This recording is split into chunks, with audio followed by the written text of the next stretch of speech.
friends. This is the Be Real Babe podcast, a place where your average babes come together to talk about life stresses, messes, and successes. A place where being yourself is the ultimate goal, where your opinion, your story, and your individual experience matters. Join me, your host B, and my guests for real and raw talks every week, laying it all out there so we can all help each other learn more, grow deeper, and evolve collectively. Now keep in mind, as a disclaimer, no one here is an expert and no one is giving any advice. This is strictly our opinions, thoughts, feelings, and for entertainment purposes only. Now with that being said, it's time. So grab your drink, grab your joint, and let's jump right in. Welcome everyone, welcome to the Be Real Babe podcast. If this is your first time here, thank you so much for stopping by the show today. We hope that you have a good time. And if you're a returning listener, watcher, supporter, thank you guys so much from the bottom of my heart for coming back time and time again. For those that don't know me, my name is Brandy. I am the host of the show, and today you guys, we're on episode 169, Being Real with Torva. You guys, I am so beyond excited for you guys to hear this episode, although I absolutely hate that I've had to connect to this beautiful individual in this way and sharing her story in this way, even though it's such a weird thing to say. It's like I'm so excited that I met this person, but I absolutely hate how she got put on my radar. I know a lot of people from Canada will know her story, and I'm just beyond blessed that this human being has decided to come on my show and share her story with me because you guys, Canada needs help, okay? We need help in multiple ways, but specifically today we're going to talk about the healthcare system and how it has let down multiple people in our country, and it actually makes me sick to my stomach knowing how much money we all pay in taxes and how outside of Canada people think we have free healthcare. Meanwhile, people are not doing good, you guys. So before we get into this episode though, I just want to remind you, if you are watching on Spotify or YouTube or Rumble, to make sure to like, subscribe, and turn on those notifications. If you're listening on Spotify or Apple, you can also turn on notifications and give your babes some reviews. I see your guys' reviews. I've seen them all on there. Thank you guys so much. It gets me so excited every time I log in and I see that there has been more reviews. So please keep doing that, especially in season 7 as I am all alone. And if you are on social media, you can find me on Instagram, Facebook, and in Pinterest at the Be Real Babe podcast. As you guys know, I got hacked, so I'm slowly starting to rebuild those social medias. So make sure you're following the new one and not the old one. Same with the YouTube, guys. I am striked out completely on YouTube, so you're going to have to go find our new one at the Be Real Babe podcast. Ours, I mean me. I will get better at these intros when I remember it's just me and not a whole team. But anyways, you guys, thank you so much for the support so far in season 7. I am so excited for the next 5 months being back on the microphone again with these amazing guests and really fucking weird things that we're going to be talking about this season. Super stoked. So I'm going to shut up, and now we're going to get on to this electric interview. Let's go. All right, babes, it's time to get on to the show. And with me today, I have a very special guest in studio with me. And although this babe has only been in my life for a few months, the impact she has had on my life alone has been incredible, and I cannot wait for her to do the same to you guys. I'd like to invite Torva to the show. Hey, babe, how's it going? Oh my God, that was like the nicest intro. You have, though. It's so true. Oh, it's amazing. Crazy. Like, you could have people that you've known for a long time, and not to be shading to them, maybe they don't impact you as much. But, you know, I've kind of talked to you like since or like later fall and early winter, and you have literally just put a fire under my ass, girl. Like, I am just so lit up in so many different ways where I'm motivated by you, pissed off for you, inspired by you. Like, I'm just saying that. I just like to hype my guests up, and it's true. I think it's a match made in heaven. Like, after kind of diving into some of your podcasts and like, yes. I don't know why we didn't connect sooner. I know, it's always divine timing, right? And too, when we were just talking, I was like, shit, I'm just ready for a break, and I need to be like full me to be able to highlight you and jump and work off of your energy, because girl, how do you find the energy? Like, I am like, every time that I feel a little bit lazy in the last little bit, I was like, okay, but look what she's doing. You get off your ass. You know what? Anger is like, people are afraid of anger, but it's like one of the best motivators. It energizes Absolutely, me. it is. So sorry, not sorry, but yeah. It No, gets me up no. and like, no, we're not going to do that today. No. So yes. that's where some and of I the think energy that's comes from. Yeah, and I think that's so beautiful. I think that's what I love about you is because you're not like toxic positivity, like you know what I mean? Like Mm. you're positive, but you're not going to be like I'm going to talk about the real shit too. And Oh yeah. you have of course watched you on yours you're like let's be real here and I was like, "Yes, queen, let's be real." I See, love it match because made in heaven. it's right and it's not that I want to hear the terrible that you're going through. That is not even like close to it, but I feel like you said, there's some days where you're just tired to talk about it. And when you get Yeah. on there and you're honest, I think it's just good for everyone to see a full circle. You just Hmm. hear about it, but you don't hear the details. And so, Yeah. anyways, I'm already squirreling. We're already getting off No, of no, it no, before we no. talk about but I Just just like, wanted to amp you yeah, up. it was just It's been like, so yeah. true. I mean, that was the purpose. Like that was the original. Yeah, we'll get into that, but I'm glad to hear that Yeah, because that's yeah, no, and exactly it's what I just wanted to do. yeah, and it was just like the thing for me is like I feel like there's more empathy and compassion and understanding when we know the truths about it, right? Even if Hmm. it's so ugly to face and it Yeah. just it kills me that you have to face that. But there was a quote a while ago that Candace Owens said about her husband said to her and said if you can't even watch or listen to someone's story, how can you imagine what they're going through Well, and yeah. fully like they're going through it. If you can't even read a story or watch a 30-second clip of the horror that they're going through, imagine what they are, right? And that just kind of dawned on me of being like, this stuff is hard for me to listen. I can't imagine what it's like for you guys to go through it. And that's why I just sit there and I want to amp you up because I think you're channeling the energy and the outcome of this is so inspiring, man. Like I said, any day I'm lying there, I'm like, oh, I don't want to get up and do it. I'm like, okay, but this warrior I know is up here fighting and speaking for others. You can get off your ass and do your laundry, you lazy cow. Just kidding, but I you know don't what I do my mean. laundry either, so No, that's no, great. good, and good. But anyways, before we get into what you're currently going through in the last couple of years, let's start kind of like at the beginning. I mean, I'm not saying like once birth, but tell us a little bit more about yourself outside of what we're going to talk about today. Sure. Well, I'm a dual citizen, so I'm a U.S. citizen. I'm a Canadian citizen. I grew up in a military family in the U.S., so we moved around all over the place, which was really neat for me to grow up seeing how different people lived in different cultures. Like we lived in Germany, we lived in Australia, even just different parts of the U.S., like Okay. Texas versus Washington, D.C. versus New Hampshire. Like I really Totally different worlds. completely. And I Yeah. really grew up kind of understanding and being like really interested in people. Like I remember people watching when I was 5, like just because I was so fascinated by people. Um, Yeah. I ended up joining the military when I was 19, so I joined the Air Force, and I spent my 6 years in there. I did air traffic control, and then I did training management, and it was a great way to start my career or my job, my life, I guess, as an adult, and it did a lot for me. I think taught me some discipline and taught me like courage Totally. and integrity, which I think are all both those three things are like really important to me. Um, Yeah. I have one beautiful daughter who's 18 and is in university for the first year. Um, I divorced her biological father when she was 2. He was awful, and that's all I'll say. And then I Yeah. found I found Donovan like a year after I separated from her dad, and we hit it off like immediately. And he was living in Toronto, I was living in North Carolina, and we just made it work. And we were Yeah. married like 13 months later. So That's that's amazing. like How did you meet? uh, How did you guys meet being that far apart? we met and this is the weirdest thing. Like we met at this really small music and dance festival, like Middle Eastern music and dance. So I was belly dancing at the time, and he was playing Oh my gosh. a Turkish instrument. And there were like 100 people at this little festival on this little farm in Virginia.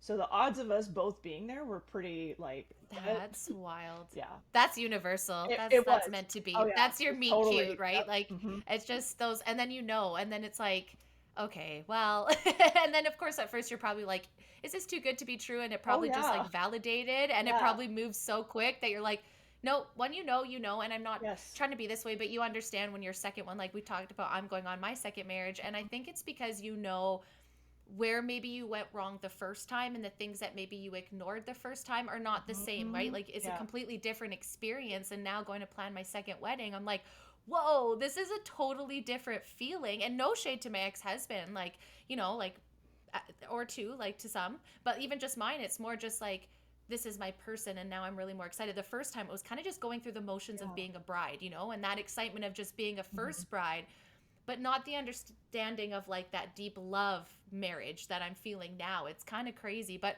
both served a Yeah, purpose, right? Like that, for gotta have sure. them all. But For you just know when you yeah, know, though, right? The second I time, you're did. like, okay. I did. Yeah, I had to do the work for myself. I had to do the Hmm. work on myself for a year. Like Totally. after I left my first husband, he was awful, like I said, and I had a lot of work to do on myself. I'm not saying I had it all done by the time I met Donovan, No. because I'm sure he would uh, tell you that I certainly didn't. But doing that work and learning to love and appreciate myself and my life as a single person was really, really helpful. And so when he did come along, Totally. I knew what I wanted in a man, and Hmm. I knew what kind of relationship I wanted. And Yeah. yeah, and it was What you'd just expect for your really, daughter too, right? absolutely, yeah. Yeah. Yeah. And I think that's a mom thing too. That's so beautiful. It's just like, yeah, you're going to hold that standard for yourself, sure. But there's a whole different level when your daughter's involved, right? Like, so hmm I feel like with my mom, she's like, yeah, I'm going to have the standard for myself. But the standard I'm going to need you to have for my daughter is going to be even like deeper than my own. And so it's amazing that you like could feel that right away Yeah. because, it is hard when you get through divorce, whether it's, a bad one or a good one. Either way, you're questioning everything. And then after you're like, okay, is my intuition broken? Was I supposed to go through that? Like, it's such a transformational time. But then when you get through it, you're like, okay, this is it now. And you feel so sure of yourself. And you're like, I ain't settling for that shit Yeah. ever again. And then the universe is like, okay, well, here's your right one. And then you just glow from there. It's awesome. And obviously you've had that. And it was probably a glow for your daughter too, right? To have him because it seems like you guys Yeah. have a lot of fun. I love the reels. It kills me. I'm always laughing so hard. You guys kill me on social media. I love it. Such a stupid place that you guys make me laugh all the time. Well, Like, why were these people in my life longer ago? I'm glad you didn't see the one that we recorded on my last birthday. Unless maybe you did. No, why was it bad? Maybe I have Oh to go no, back. because so we'll get there, but we did this video. So on my 43rd birthday, we both ran 10 kilometers to celebrate my birthday, and it was my best 10K. And That's we wild. recorded a video about how it's not too late to get on top of your health. We didn't know Oh, it at the time, but I had cancer at the time. oh no. But like, it doesn't mean that you weren't on top of your health though. Like, is that like fair to say? Like, so maybe let's like lead Yeah. into that as a good pathway of being like, you're obviously a healthy individual from what it looks like. Um, and most people say, well, it's like people that are unhealthy get cancer, and I don't know that it has That's right. a Yeah. requirement, No, it's not. right? No. Was I perfect? No, but I Who exercised. is? I ate healthy. I was very, very like mindful of like we spent the money on organic food.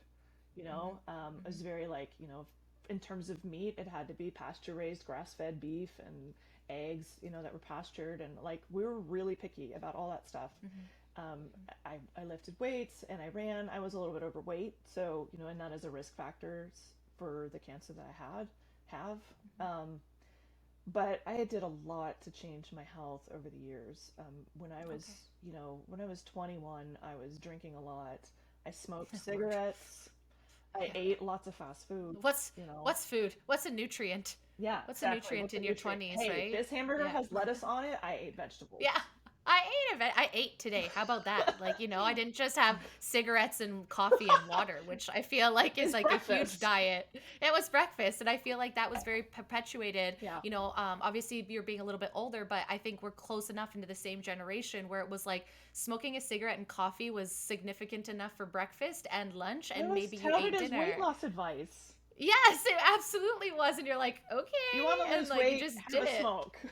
Yeah, exactly. You don't want to eat, suppress your hunger, just have a steak. And then you're like, Yeah, and what's eating? caffeine. Right. Yeah, Yeah. And then exactly. you're hungover, so fuck that. I'm not going to eat. Like you just you don't think about those things at that age if you No. weren't really taught that or that lifestyle wasn't like my mom didn't know, like she didn't know. She just like it was eating. It wasn't there was a value to food. It was just you ate. There was no like good or bad. You just ate. And Yeah. now as an adult, I'm like reading the back of Oh everything, yeah. even though like I still have my things. I still have like I drink my energy. I have my things, but like you said, we can't be perfect, Right. and it's not always, it doesn't even I don't think it matters if you are perfect though, because like you said, No. I mean, there sounds like a lot of things that you changed in your life and your diet that you had prior to this Yeah. that most people don't even think of, like for me, No. I can't go to the grocery store for meat anymore. I don't know about anybody else, but Yeah. it's not the same. I go to the butcher's and I love it, but sometimes like doesn't sound like you can prevent it. So sorry, keep going. So you're healthy No, and you that's grew up fine. in a healthy environment. Like for a military family, for the most part, I imagine we're pretty healthy. No, no, No, fair. Okay, no, fair. not to throw anybody under the bus. So I grew up in the No. early. I was born in 1980, so I grew up in the 80s Okay, in yeah. suburban America. Okay, yeah. We had TV dinners sometimes, and my mom and dad both worked. So my Yeah. mom would cook quite a lot, but we had the TV dinners, we had the McDonald's, we had the Pizza Hut. Totally. I grew up in the Yeah. era where Pizza Katie. Pizza Hut would give you a free pan pizza when you read so many books every summer, and boy, let me tell you, that is why I love reading. For the pizza. Hey, Um, that's a good incentive. I will read if someone gives me pizza, like yeah. 100%. Especially those, do you remember those? I don't know if they had them in the States when you were growing up, but the McDonald's pizzas, like the mini personal What? pizzas, did they have? Yeah, so in Canada we Pizza had Hut like had mini those. pizzas. Yeah, but they Yeah. were at McDonald's and they were just like almost like those ones that you could get, the frozen ones now, the tiny ones. Oh yeah, no, we But didn't have that. damn, they were so good. McDonald's Mm. knew it couldn't compete with Pizza Hut. Yeah. They didn't even So try. I just knew. That's fair. That's fair. But yeah, and Yeah. I didn't have that growing up either. It was just like, again, food. Like you're eating food. Mm-mm. What do you care about the contents of it? Yeah. Like, right? Yeah. So I think that's our generation. I And I don't think it's watched shade. I think most people yeah. did that. I watched my mom kind of struggle with her weight, like, she was always kind of dieting or not dieting and trying to exercise to lose weight. And so I really had this negative kind of connotation about exercise too. And Yep. one of the things that attracted me to Donovan and was kind of on my list of, like, partner number two was Things. that they Yeah. were healthy, because I knew that that would Yes. incentivize me and help me and get into Yep. more of a health mindset. And so that's really where my relationship with being healthy, I think, really started, I was love with our that. And that's so relationship. true. Yeah. Yeah, and that's so interesting you say that because that was also something that was a requirement for myself. I found that my ex-husband was involved when it was like up to our wedding, but then after we got married, it wasn't a priority. And I worked in a gym. I taught fitness classes, as you know. Oh, yeah. So I had teaching fitness classes, and I was at the gym, and it was just something that it looked like it was more to him, I think, taking time away for our relationship, which sucks Hmm. because it's a place that I really enjoy being, and I feel really good because I was really really thin and almost like anorexic my whole life. So putting on muscle and being strong, because everyone Yeah. used to tease me about they could beat me up, and I was like, I don't want that anymore. And I struggled with that place made me feel strong, but then my husband doesn't want to be there. So with my new Yeah. relationship, I actually met my now fiance in the gym. That's where we met each other, Awesome. and it's like, yeah, right. And it's like our number one thing, and it's something we do together. Even if we're not training together, we go together and we'll be there. And it's just holding each other accountable. And then Yeah. when we're eating, it's such an important thing. And I'm the same way, as that I need someone that understands that an hour in the gym is for us and for our future Yes. family and Yeah. for longevity, not vanity. Yeah. Whether or not we like the booty and the abs that come with it and the biceps.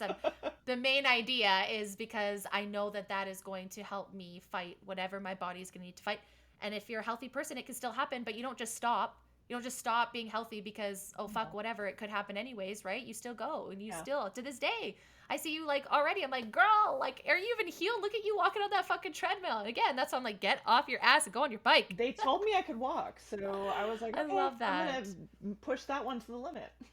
Yeah, Because that's what I do. I absolutely. like to push things to the Yeah. limit. So Yeah. So you guys met, you said after your daughter was 3, and then so you moved, so you're now oh yeah, on we've the moved island. all So over then the did you damn go? place. Yeah, so you're So just all over Canada. What happened there? yeah, well, so the short version is that Yeah. we went through some stuff in North Carolina, and Donovan ended up adopting Cypher, um, which is awesome. So he became dad when she was about 7, and we left North Carolina, Goosebumps. but it was like having to leave home for us. Of We course. really felt like it was home, but we had to leave. Yeah. So Fair. we tried Florida, and I'm sorry, Donovan, we didn't stay there. I think he's still salty about that, and I don't blame him. um, Current political standings now, that I wouldn't be mad about being in Florida if I yeah. was going to be anywhere there. Then we were in Georgia because it's close to my parents, and then we were like, okay, we want to move to Canada. So Nice. we did Ottawa for 6 months, and that was cold, very cold. Yeah. And Yeah. we left in Ottawa in June and moved to Toronto because that's where Donovan's from. So we Okay, lived yep. there for a couple years, and then for me, like I'm not a city person, City person, me because neither. and he was kind of over it a little bit too. So we were like, It's a we vibe. wanted to come out to Vancouver Island, and Yeah. we had, we're like, Victoria's too expensive, and Nanaimo doesn't, no. No. So, No shade, but shade to Nanaimo. no, But yeah. shade to Nanaimo. Hey, right now that's where Cypher's going to school, so I'm not gonna throw This too is much fair. shade at it, but I don't It's think fair. I would want to live there. I definitely wouldn't want to live there. And so, basically, like 1 o'clock in the morning, one night, Donovan wakes me up and says, "I found where we're gonna live on Vancouver Island, and it's Campbell River." And like sight unseen, we flew out there and I love landed that. and lived there. Just, That's it. yeah, that And was it. how long have you been there It'll be now? 5 years in May. Nice. Yeah. That's so amazing. Yeah. So I feel like I can throw shade at Nanaimo because I was born and raised in Port Alberni. Okay. So I'm allowed to throw the shade because I grew up like Port Alberni versus Nanaimo. Yeah. You Okay. know, all fight each other in the 7-Eleven parking lots, Max parking lots with the fast and the furious cars. You know, that's how I grew up. No, I'm just kidding. But I agree, like, Victoria is a very expensive, beautiful city. Hmm. But the thing is with the island too, it's kind of like you got to find a place that's kind of cost effective at the same time Yeah. because there's not as many jobs. So, you know, in Victoria, actually my first co-host, Kayla's living in Victoria. Okay. And it's such a beautiful place. I love it. It's But I'm gorgeous. also a small town person. So even Kelowna, I get real stressed out sometimes about the traffic, especially in the summertime. What the Yeah. fuck am I doing here? But then when it's in the summertime, I'm like, oh yeah, this is why I live here. But I'm the same way. I'm a small town, so you know, obviously Yeah. Port Alberni. So yeah, I would have to be Toronto. Be too much. I went there for the first time after we were able to fly again. I went to St. Catharines to visit where my honey's from, and we had to go to Toronto Airport, and I was Yeah. shitting a brick driving outside of Pearson Airport.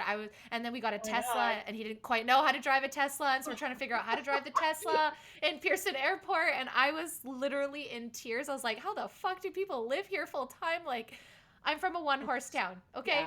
Yeah. It's It's too its much. own. So It's its kudos to own. you.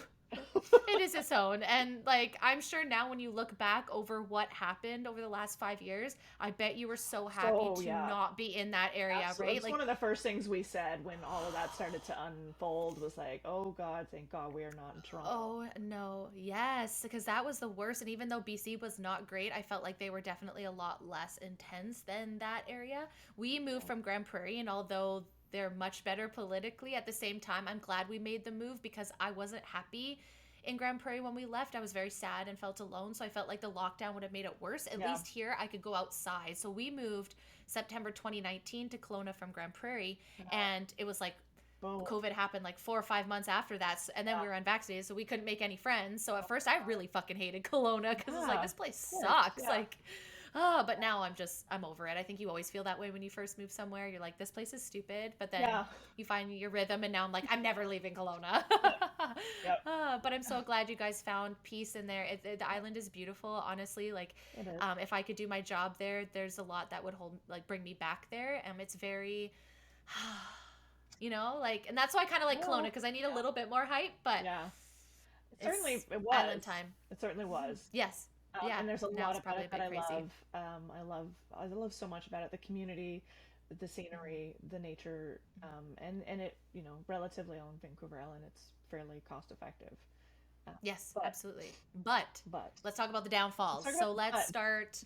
Yeah, the big butt in the room, not the big butt, but the big butt. So let's start with okay. So we know obviously on the show we know that you have been diagnosed with cancer and that you're fighting that. So can we start from maybe a little bit of the beginning because I know we want to talk about how badly you got let left Yeah. kind of in the dust for this. So you Well, start however you feel. the beginning, in terms of being let down, I was the first person to let myself down because there were some signs that I just flat out were like, no, it's not that. So like menstrual cycle changes in March, and I just like started the year off feeling like kind of don't feel great, Yep. and that was kind of the first like maybe I'm just burnt out, maybe I'm tired, maybe whatever, maybe this, maybe that. Yeah. Yeah. And menstrual cycle changes, I ignored that, and then I started having like trouble breathing when I would exercise, like my chest would feel tight. So I ignored that for a little while, and then I finally went to try to get that solved, and I was told like, oh, it's panic attack. No, I don't have anxiety. And then maybe it's exercise induced asthma. Here's an inhaler. So I took the inhaler and that helped. So, and then right Problem around, solved. yeah, problem solved. Let's not investigate further at all. No. Yeah. Why One would we do ailment is a that? little bit better. So close book next. Like what? Yeah, Sorry. symptoms. It's like having, it's like having a brain cancer and oh, I keep getting headaches. We'll take some Tylenol. Okay, I feel better. Yeah. Yeah. It's just a headache. Um, Sleep it off. exactly. Then I start getting this bloating that's happening, and I'm like, I try to solve it because I'm like so Mhm. frustrated with our medical system already. By this Yes. point, I'm just like, well, maybe I have parasites. Maybe I have irritable, like not irritable bowel, but maybe I have like you know, Something. guts off, and Crohn's or I something. need to take probiotics, and so I started Hmm. like I need to change. Maybe I have to do an autoimmune protocol. Like I start doing all Hmm. these things, and like I start talking like random like little stories where I'm like, oh, dealing with these weird health things going on. Every night, like every day, I would wake up, my stomach was normal, and by the end of the day, I looked pregnant, like Wow. 6 months pregnant, like severely bloated. So finally in August I go into walk-in because as this bloating's happening, I'm getting pain in my rib cage, like in weird spots. And I asked my doctor about it, and she was like, maybe it's endometriosis. Like, it's just kind of like it was this maybe, oh, I don't really know. I go to walk in August, like, hey, I'm having all this bloating, my rib cage hurts. What's going on? Donovan comes with me because he's like, whatever's going on isn't normal, and we need to get to the bottom of it. And he was there to help me advocate, and we were both so Yeah. gaslit. The doctor, this is not my normal doctor, it's a walk-in doctor, was just like, it's irritable bowel. I'm absolutely sure of it. Runs no tests. We're like, how is it? I don't have any of the other symptoms. Like, I'm not gassy. I'm not, Yeah. having bowel issues, like, stool problems or anything like that. It's just bloating. No, Yeah. So where are you it's getting irritable this? bowel. I'm absolutely sure of it. He goes, so you need to take Metamucil for the rest of your life. Like, this is what? Okay. And I was like, you know what, Donovan? I told him, I was like, I wasn't mad at him. I was like, I knew this was going to happen. This is why I did not want to go. F everything. I'm done. I just, fuck it. You know what? Fuck it. And so the next couple of weeks go by, and I'm just like, I don't know. I'm still trying to deal with this myself. Like, so sure and confident that I have the answer somewhere. And then September 1st, I wake up and I have like this pain in my left side, thinking like I hurt my back when I was running or something. But as the Mhm. day progresses, I notice that it doesn't change at all. Like, when you have a muscle pain, like, if you sit a certain way, it feels a little bit better, or, a little Yeah. bit worse. Yeah. None of that You happened. loosen it up a bit. Yeah. Yeah. So, I mean, and then I started trying to like move around to loosen it up Yeah. or make it feel better, and it was exactly the same. I'm like, well, that's not normal. So I go to sleep. I wake up in the middle of the night. It was like 3 o'clock in the morning, and I'm like on my phone looking like, what could this be? And at Oh one point I no. see like, hey, you know what? This could be your lungs, or this could be your kidneys or something like that. And I was like, Mhm. okay, this could be serious. Maybe Yeah. this will help me get some answers. I don't know, but let me go get it resolved. And Yeah. I was like, Yeah. if I'm going to go to the hospital, this is probably the best time of day to do it. So Yeah. 4 o'clock in the morning, I take myself to the Hey. hospital, and Donovan came about 7:30, 8 o'clock, when he woke up and saw I wasn't there, and I saw my text message, and they found that I had fluid in my lungs. And they were just going to send me home. Like, you have fluid in your lungs. We really don't know why, but go follow up with your doctor. And that's when Donovan, Mr. Hero, comes, and he's like, look, she's been having bloating in her abdomen for months. Nobody can figure out why. They said it's irritable bowel. She doesn't have any irritable bowel symptoms. Can you please do a CT scan on her abdomen too? And because Oh I my asked for god. that, and the doctor said no to me. Um, What? Fortunately, yeah, he was just like, no, it's just your lungs. Ugh. Okay. So, so Just your lungs. now in That's how you breathe, but just your lungs. just No your big. lungs. There's nothing else to see here. Your abdomen's not related. Oh yes, it was. Because the body's not connected in any part at any No, point in time. They're it's just completely my separate head. Yeah, entities. this is Yeah, just you're my just a head. floating head. There you go. Fuck. Uh, yeah, it was Cool. wild. And I mean, in this time, like, I was at the ER from, I don't know, like 4:30 till 9, 10, somewhere in there. I had 4 ER doctors in that time. which is good in this case because I it was guess, doctor yes. number like 1 or 2 that was like, no, we're not going to do that. And then he comes along, and I finally, right about the time he shows up, Doctor 3 shows up, and she was, and he like just blah, blah, blah at her, and she was like, okay, yeah, yeah, okay, we'll do it. Thank God. And he just looked at me and he was like, thank you. Thank you for hearing me. And yeah, there you go. So they found that I had a fluid in my abdomen, and I had they called caking of the, I don't know how like medical. I'm just gonna say what they said. Go for Caking it. of the omentum. So the omentum is like a fatty apron that hangs from your like the top of your intestines all the way, like kind of covers everything. And when that Okay. cakes, that's usually cancer. And then I also Okay. had like thickening in the abdomen cavity. The lining of the abdomen cavity is called the peritoneum, and that was thickening as Okay. well. And they said this looks like metastasized cancer. Bunch of words.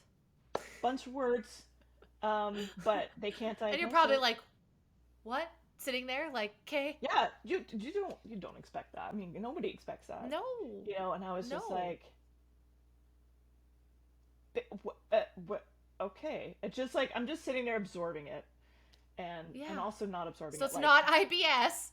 Like, you know what I mean? oh Like, man, it's, yeah, yeah, I mean, at the mhm, same time, you're processing what's happening, and then also at the back of your mind, you're going to be like, okay, nobody's been listening to me, and now this yeah. is here. And now Like, this is but the, here and it's a severe. panic attack. Yeah, here and It, severe. Yeah. I was, wow. Well, yeah, and that's the thing. Ovarian cancer, which is the kind of cancer that I have, is Yeah. notorious for this because there is people think it's gonna that it gets detected on a cervical or on a pap smear. It does not.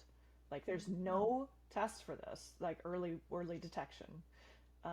Okay. And then the symptoms tend to get blown off as other things, like what we saw with me. The bloating, oh, that's irritable bowel, or menstrual changes, oh, that's perimenopause. Like it's this, and then you factor in like how women are often treated in healthcare situations anyway. We're all hysterical and whatever, Mm-hmm. and they're there. So it's like that's why ovarian cancer is so lethal, because it is Yep. not usually detected until stage 3 or 4.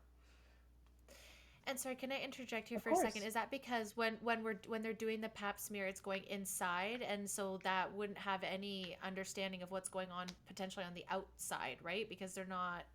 Is that the idea? Is that how come it can't be I detected? Like, what's the point of It's doing? only because they're only checking for cervical anomalies in a Okay, pap I see. smear. I see. Yeah. Okay.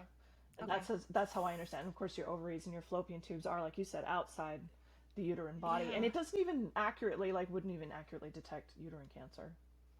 So So, is there, as far as you know, any way, besides, or like you said, it's just like you symptoms, find out by this symptoms, symptoms. yeah, Jesus. or that the occasional person is like found on a routine scan that they're doing for something else, and they'll see it, Okay. catch it, but usually Okay. it's But other than symptoms. that, there's Yeah, like and it's there's it's not nothing uncommon for it to that could be have been symptoms done like that you would mine, have known, where right? Like, I mean, this is outside of stage them three or taking you. four.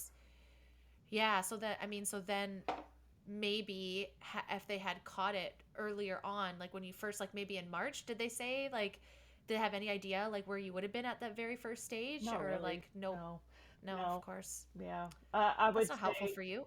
symptomatically, I probably would have been Yeah. like 2 or 3. I definitely wasn't a 4 Okay. because what made me a 4 was the fluid in my lungs.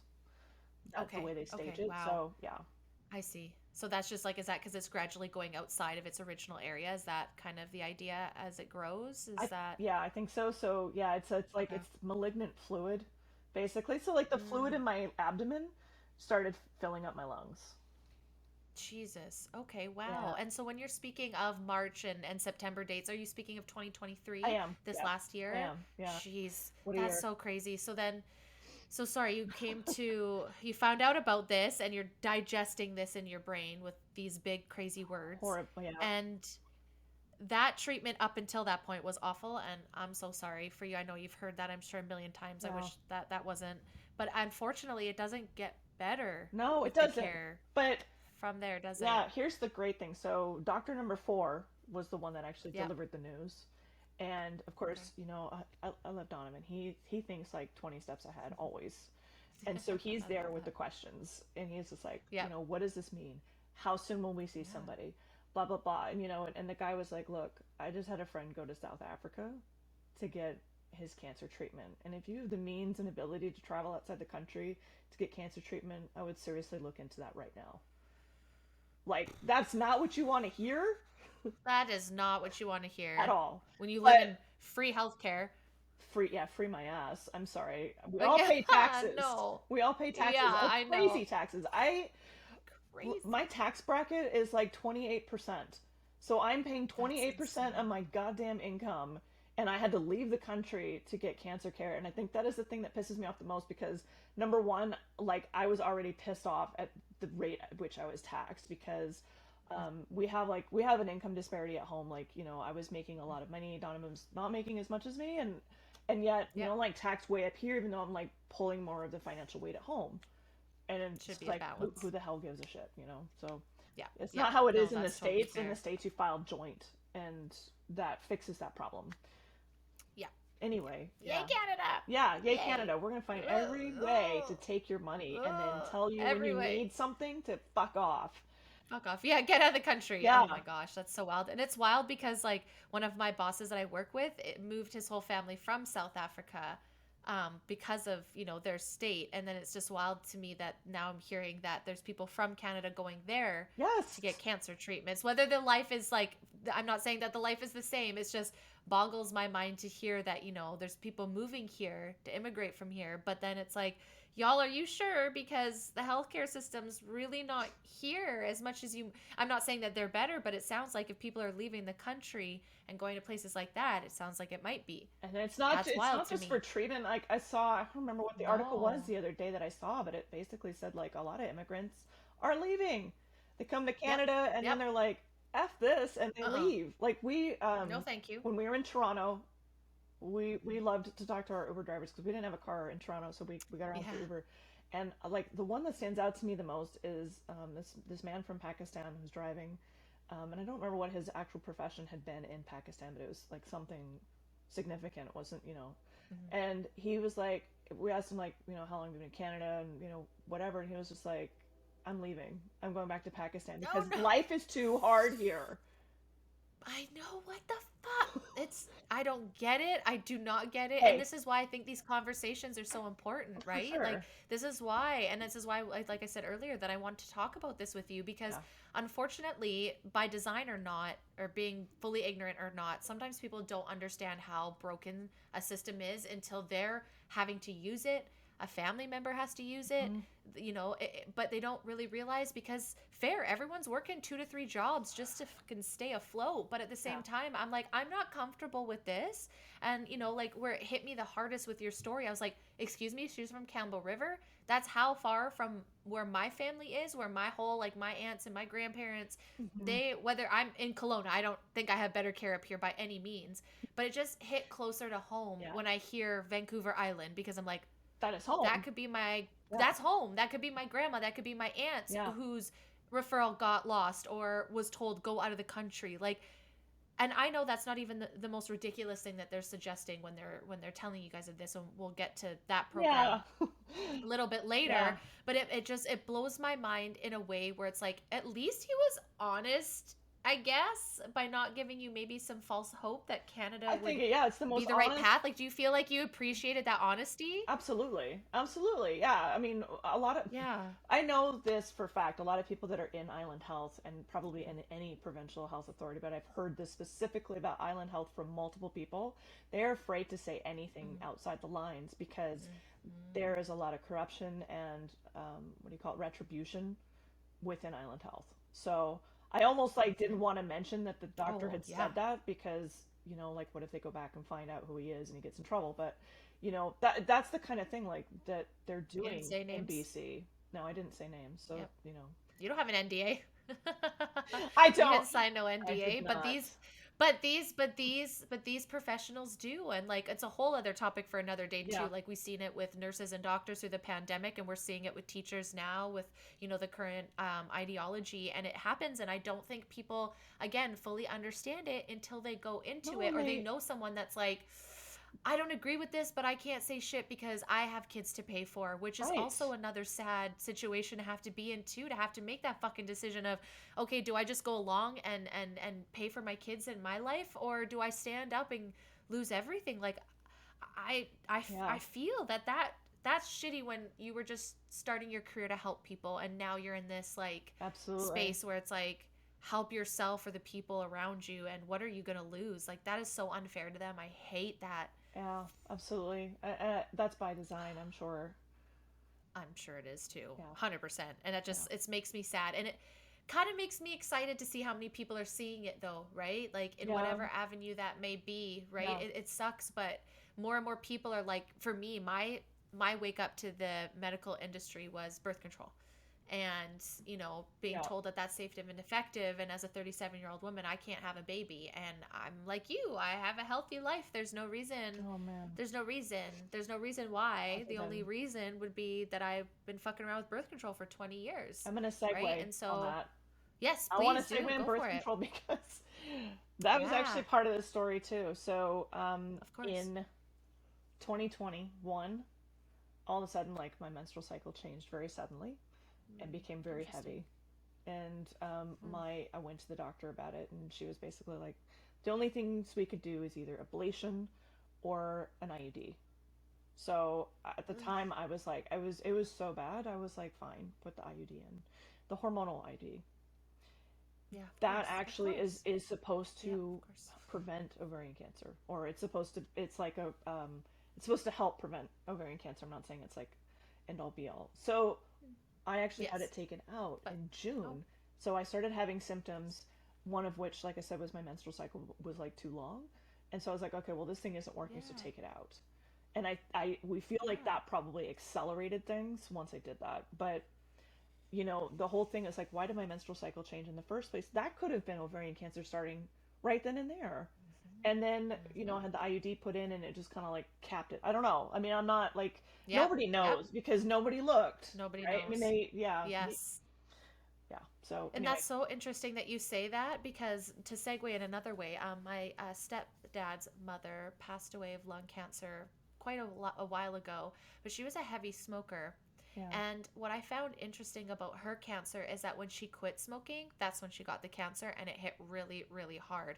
So I Really? do wonder on sometimes where your body's just used to fighting maybe that fight for so long, and the minute that that fight maybe isn't there anymore, it's like a Mm, different like environment entirely. And although it is healthier, maybe the like immediates of these things cause ripples like that, where it's like maybe if she started smoking slowly and her body got used to like less and less, but maybe it's the immediate change. So like maybe that immediate change, with the birth control, like just held it, but it doesn't mean that like it wasn't happening at the same time. yeah. I just find it wild for people to claim anything these days that can help prevent cancer when you hear how many people have it. And I'm like, Yeah. my question has always been, how can you say that when everyone eats differently, they consume stuff differently, their Right. lymphatic system is different, Yeah. their mental stress load is different, how their body detoxes is different, Yeah. how much like plastic surgeries, like chemicals that you're putting in your body. How can you say that for sure that this is like Hmm. gonna prevent that?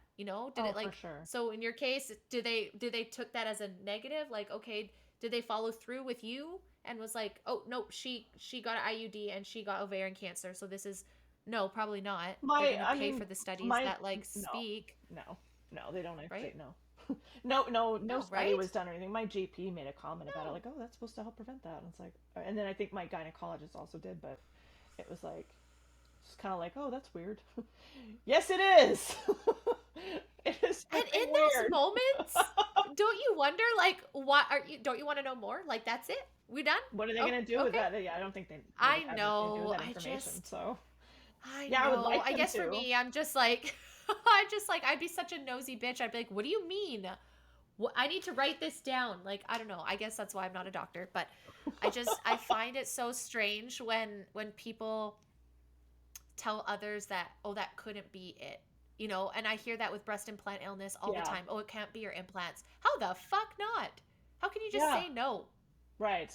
Yeah, that's again, like Well, you're a doctor, and a doctor is supposed to be a scientist. no, that's not it, without any further investigation, is not scientific at all. Thank No, you. that sounds like you're just a paid actor that's get, like and this is what has Well, always there you been my go. fight about it. It's like, right? Like it's always been my fight of being like what bothers me is people go to the doctors and I don't know if you felt this, but then all of a sudden it's like just a medication and on their way. And I'm not saying that we can't take medications to fix things, but your body got here and is having all these signals to you. How did we get here? And if to me, if we don't go back and figure out the how we got there, then how are we going to stop from going back to the place that we are now Yeah. without causing further damage with whatever that we're taking? I'm not saying we shouldn't take medicines, but there's always going to be a risk. So it's Yeah. like, wouldn't we want to try and minimize repeating taking something that's Hmm. has more risk by getting to that root cause? And that's where I see this system, this healthcare system, for even me just standing in the back, is taking this massive shift of being like, we can't go to GPs anymore. We're going to naturopaths, we're going to chiropractors, we're going Yeah. to acupuncturists Right. that go to root cause Yeah. of whatever your body's trying to signal to you, not going to a script doctor to be like, here you go. And I'm not saying that people don't need it. Don't come at me, everyone. I'm not saying there isn't a place. Obviously Yeah. you've had that. There's Western medicine that has helped you. Yeah. But do you feel like they lose out when they're not talking about everything else that has to do with your lifestyle and they're just Oh, yeah. strictly diagnosing to prescribe, right? I've never fully trusted allopathic medicine that I can Yeah. remember, Yeah. and then like you, like I know there's a place for it, and I would never tell someone like don't go to Totally. a doctor, but Yeah. Don't. but I think that there is a different approach, and it's more holistic, meaning not just holistic as in hippie shit. I mean holistic as in they're looking at the No. whole fucking picture. Like Yes. depression is a great one. Like I've dealt with depression for years and years and years. I go to a GP and they're like, here's an antidepressant. That one doesn't work. Try this one. It's just pretty much the exact same type. You go to a naturopath and they're like, okay, what are your stress levels like? What are you eating? What's your gut health? What's this? What's that? I mean, they look at the whole system, and The that's what whole you thing. should do. Do that. Yeah. Then, if that doesn't work, fine. Then go fix whatever's not working. You know what I mean? Absolutely. But Yeah. and with cancer, what's interesting is like no doctor, even my like amazing oncologists here or in Canada, like they don't look at you and go, how did you get cancer? Let's figure this out. No. They do not do that, like for anybody. And so maybe at a macro level, they're like, let's do a study and see, who was using an IUD and got ovarian cancer. But I mean, not you get into studies and the issues with those, but they don't do that on an individual level. So and No. that's unfortunate because I No. think that's a lot of information that Yes. you're missing out on. Like Yeah. cancer rates, like 1 in 2 people are expected to face a cancer diagnosis now in their lifetime. What the Isn't that hell? fucked? What the Is that hell? just me? Like, That's I don't know if I'm crazy. getting older, but I feel like it was not like that the No, listen. last, like, I'm like, No, is it's this not. is this what the way of the world is, or is this my age? As you're getting older and you get cynical about some things, Dude, you're like, hold on. you know how you can Like, tell that it's not normal? Like nobody's yes. talking about the fact that, oh, 1 in 2. Ah, Like, okay, yes. it was not 1 in 2 15, 20 years ago. I No. I And is can it? almost remember it being 1 in 3, and I want to say it was like 1 in 4 at Yep. the earliest reaches of my adult like memory bank where I would actually like even care to read something like that because, like I said, I was Yes. tuned out with Fair. health. But yeah, Yeah. like 1 in 2, are you fucking kidding me? Like that's not normal, and nobody's talking about why is that? Hmm. What's happening? No, Yeah. we're just taking it as fact. And one thing I also, to point to that, I don't know if you feel this way, but when I was younger, I felt like there were still people that passed of old age. People just passed of old age. Yeah. Now it seems like everyone dies of a disease or another. It's not because of old age. And I Yeah. want to know why we're not questioning that. Same with like when it comes to Mm. mental illness, like depression. Yes, it's been there. And yes, it is common for people to have mental illness, but we're now normalizing it and glorifying it to the point where Yeah. we're not healing from it anymore. We're just taking medication and going on TikTok and being like, glorify me, I have a mental illness. And I'm sitting here going, what? I've been doing all this fucking shadow work and inner work and sitting in myself and crying and looking at the hardest parts of myself to get myself out of this mental funk that I'm in, because maybe it's not a diagnosable illness. Maybe it's just phases of my life and Yeah. I'm Right. overwhelmed and I don't know how to fucking regulate. Yeah. Like, I don't feel that everybody has these diagnoses because I feel like they're not set up physically, spiritually, and mentally okay. And until we look at that, it's like, here's an Yeah. SSRI that fucks that stuff up even Oh, more. And totally. so when Yeah. anytime Yeah. we come to Western medicine, I worry. And I'm not saying you get cancer, don't go get chemo or radiation. You do whatever you need to do. Yeah. All I'm Do. saying is, and I'm sure you're vouch for this, and I'm sure it's way easier than said than done. Please don't take this the wrong way. But there's another piece where it's like, what is your health aspect of supporting your body, Yeah. especially having to maybe go through these things? It's not just like you're going to go through them and you shouldn't look at the root, like you said, of how you got here in the first place, whether that was preventable or not. Right. Wouldn't you want to Yeah. know some of the things Yeah. that maybe you were doing in your life that could have led you to this? But instead, they're just like, here's your treatment and good luck with that. Yeah, absolutely. And to just piggyback on that, with treatment, it's often like couched as it's one or the other for cancer. It's like you're either going to go the Okay. holistic route or you're going to Yep. go the not holistic route. So, just full Can't do both. disclosure, like when I met with my diagnosis, it was a stage 4. It was a very aggressive, fast-moving cancer, and I was like, Yeah. sign me up for chemo right the hell now. And I have no 100%. qualms about that at all. I would not fucking be Nope. here if it wasn't for the chemotherapy Yes. at all. And Exactly. And I that's what I will mean. never, ever, ever tell anybody. Like I'm not No. ever going to become like that cancer influencer person that's like, here's how you fix your cancer. This is how what worked for me, and it's going to Yeah. work for you. Fuck that. No, because No. somebody will die, No. and I don't want that on my conscience. When you get a No. diagnosis like that, you have to like Yeah. come inward and really like pay attention to your body and your mind and your soul, and like no, follow your intuition. My intuition took me places I did not expect it to. So here's an example. I started the chemotherapy when I finally was able to. Totally. So before I started chemo, I started going to a naturopath because there I was sitting on a wait list wondering when the hell BC Cancer would get to me, if they ever would, and can I leave the country? I don't know yet. So I started seeing a naturopath and getting Yep. vitamin C infusions because I was deteriorating really fast.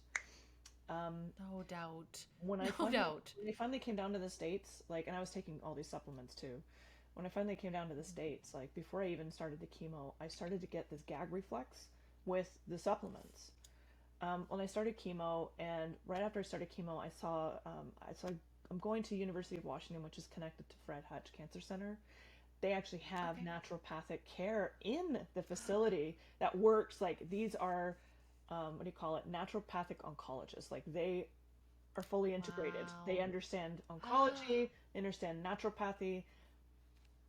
They don't, and so what they told me was, That's a lot of beautiful. the antioxidants and supplements, they interfere with chemo. And Okay. I was That's so like interesting. this gag reflex I was getting, and I stopped taking the supplements like like before I even started chemo, and because it was not sitting. I just couldn't do it. And then I find out that that was actually a very good thing that I did that, and I was later validated further because I was ranked as like the highest chemo response score I can get. So I say all that to Oh, say good. Oh, wow. this is not me giving advice. This is me saying this is what I did, Nope. following my intuition, and it like was bang on. Yes. So that's Yes. what I would tell And I people. think that's the biggest takeaway too, right? For me, I think is like everyone shares their experience 100%, but I love how you're saying like it's not that that's going to be for you, but here's what I've experienced, and you can Yeah. take that and intuitively decide if that's for you or not for you, because the same way, like Mm. I've watched my friends. I had a girlfriend pass at 26 from a very rare stomach cancer, Right. and she did all the things that she could do. Like she Yeah. did, she tried all the experiments and all of that, and like no one was ever going to tell her, we're like, you do whatever Yeah. treatment you feel is best. And like sometimes you could tell, by telling someone being like fucking like Western medicine, you could be killing them. Yeah. And it might not be glorious, or it might not be the fully way that they would want to, but if it's their chance to live, like I'm going to support that because I ain't going through it. Like Yeah. if you want to go through the harshest treatment or you want to go through it not at all, I'm going to say I'm here for you no matter what, because it's not my life and it's not my choice. Yeah. And I want to just be supportive in whatever looks best, as long as you've done your informed consent and you've really, like have holistic, a whole, and I mean holistic as Yeah. in a team of people that are looking at all areas, not just one. I love that there was like a holistic oncologist, and also that they respect like Western medicine. Like if we can just blend everybody together Yeah. in the healthcare team and not have this like holistic and Western, and you can't talk to each other, Yeah. and you can't, because, right, that instead, could we just work together so everyone could get every benefit as they work synergistically? Because a lot of the Western medicine started as natural stuff and just enhanced. So it's like, Hmm. and there is going to be complications between the two. Absolutely. So why wouldn't you want to have everyone Yeah. together discussing what's best for your care? And to me, that's patient care. But Right. it's gotten away from that, and it's about money and making the most Hmm. money. And I'm not saying that's everybody with the cancer. I'm just saying that sometimes that gets lost in this whole, I feel like, situation, is that this is people's lives. It's not just a business fucking transaction. Like, but it's treated It as is. such Yeah. sometimes, like, Yeah. just that's what breaks And my on both heart. sides So of the fence, they'll tell you. On both sides of the both fence, they'll sides of the tell you, fence, oh, they're just in totally. it for the money, or oh, they're, you know what? They'll have your best Yeah, they interests. don't have your Yeah. best interests at heart. They're just, they're this or they're that. Um, Comes down to the person. It comes down to the person who's operating, whether they're a natural or they're Western, I well, think. and they're the system that they are operating in too, I would argue. So it's not, Totally. um, Yep. not always the Very individual. fair. No, We yes, haven't no, for even sure. And that's and that and talked too, about I that like I yet, but we haven't even got there yet. I know. And so, okay, so let's go back. So you find out that you have this, the doctor has validated you. We figured out we've got cancer, and you're saying, hell yeah, to chemo. And what time frame was that? Was that September? Am I at the right time frame? yeah. So September 2nd was when they said this looks like cancer. Now the ER can't diagnose cancer Okay. because they can't do a biopsy. They have to send Ah. me Oh, off on this wild goose chase to my GP, and then my GP like immediately calls a gynecologist in town and gets me in with him like the next day. So amazing. That was amazing. And that's they're good at literally least. playing a game of find the cancer, because they what they see is the metastases. They don't see the origin. They Okay. said likely Okay. it's ovarian cancer, but it could also be these other things. So it's like 2 weeks of that. And they draw the fluid. I had to do a procedure to have the fluid drawn from my abdomen, and I'm sorry, from my lungs. And so Okay. they did that and sent that to Victoria to get tested. So it was September 18th by the time I was finally, hey, guess what? You have cancer. Like, wow, no shit, really? By this point, we kind of figured like there was no other thing that it could be. So, and Yeah. now that's the point when the referral gets made to BC Cancer. So Okay. I'm This like, is the spot. I want to just like, again, like this is a fast moving aggressive cancer. I already had fluid in my lungs. I am going downhill fucking rapidly at this point. From Yeah. like No the shit. 2nd of September, the 3rd, the 4th, the 5th, I was able to like go for long walks. By the 12th, 13th, 14th, somewhere in there, like I'm able to walk a kilometer maybe. And then like quickly beyond that, I'm having to go Ugh. very slowly upstairs. I'm walking like really slowly because I cannot breathe. The fluid is just filling Yeah. up. It's the lining of my lungs, not my actual lung cavity, just but it can cause a collapse too. So, and I'm Um. going in and out of the ER like, "Hey, I can't breathe." And they're like, "Your oxygen saturation is 92. You're fine. Go home. Here's some painkillers." I'm dead Oh my serious. god, I'm so tired of you being told you're fine. I know, me too. So I'm not sure why I decided to leave. Anyway, so I'm waiting for BC Cancer, and finally, like it's the 24th of September, 25th of September. I talked to a girlfriend in the States who is also a veteran. I haven't talked to her in years and years and years. We knew each other growing up in Australia, so it was wild. And she's like, "You probably can get veterans benefits. You absolutely, and they're wonderful. The vet, like this was her experience. She told me her experience. This is She it. had cancer. The Veterans Affairs took care of her. Sorry, like amazingly well." She was like, "What are you doing?" So Donovan came home that day, and I said, "I'm going. I'm Done. going. I'm going tomorrow. I'm going tomorrow." Got it. So we went to Walmart, got me a Yeah. suitcase, called my parents, and they met me in Vancouver. And I got the ball rolling down here. That Thank is God. the amount that you've had to advocate for yourself is fucking insane. Like, straight up, like, good for you, because I don't know that a lot of people can face that. And I think that's one of the things you said that ignites you to keep going, Yeah. is knowing that what you've had to go through, and know that people might not have your strength or your perseverance, and Yeah, I would like to say a lot of that's got to come back from your military background, and like you're never this is giving fucking up, born and that like way. continuing. Yeah, right. And I just think that I hate to say that, but this is a mountain that you can move, and you're moving, and you're showing other people that you can move it, and it sucks. But like, my God, dude, like every every corner to this story is just where you having to, like, you or your man having to do this, and it's just like you're not taking no for an answer, and I love that stubbornness in you, and I hope that always, I hope when you were younger that that's what people told you, is that you're like, maybe a mouthy stubborn young girl or something like that, and now it's Yeah, translated to being like, I was very yeah, she headstrong. had to be, because look at what she was gearing up to deal with, later in her life. And that's, I love that you're not giving up, because I feel like so many people are very Oh, they close are. to, Yeah. and that can hear your story and be like, okay, well, Torva didn't, so I'm not going to. That's what I said. Like the other day, even in the smallest things, I'm like, I don't want to do this. And I'm like, I think about the motivating That's people awesome. around me that are just like, That's like amazing. going for a walk after doing a bunch of cancer in stage 4. Like, what the hell, bitch? Get up and do your laundry. Yeah, But do mine it's too, just, would you? I, yeah, I will. I fly down there. I'll come see you. But I hope that through this, at least that you do see that, and take that as fuel to know that, like, I do. on your hardest days, that you've got a fucking crew behind you that's like, please keep going. Like, as much as it's easy for us to sit here and say that because you're living it, but like, man, like I said, every time we turn around another circle, it's someone letting you down, gaslighting you, and you having to step above. And it's just, you're paving a way for people behind you.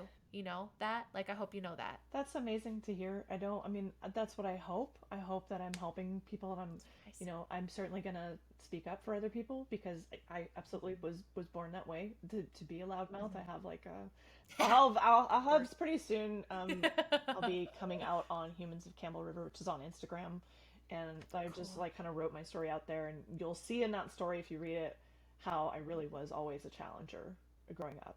Yep. Like my mom That's and dad good. love to tell the story about like That's how my brother was pretty like chill as a little kid, but I was like, the 3 year good. old that they were like, don't touch that, that's hot, and I'm like, yeah, that's hot. Yep. Ouch.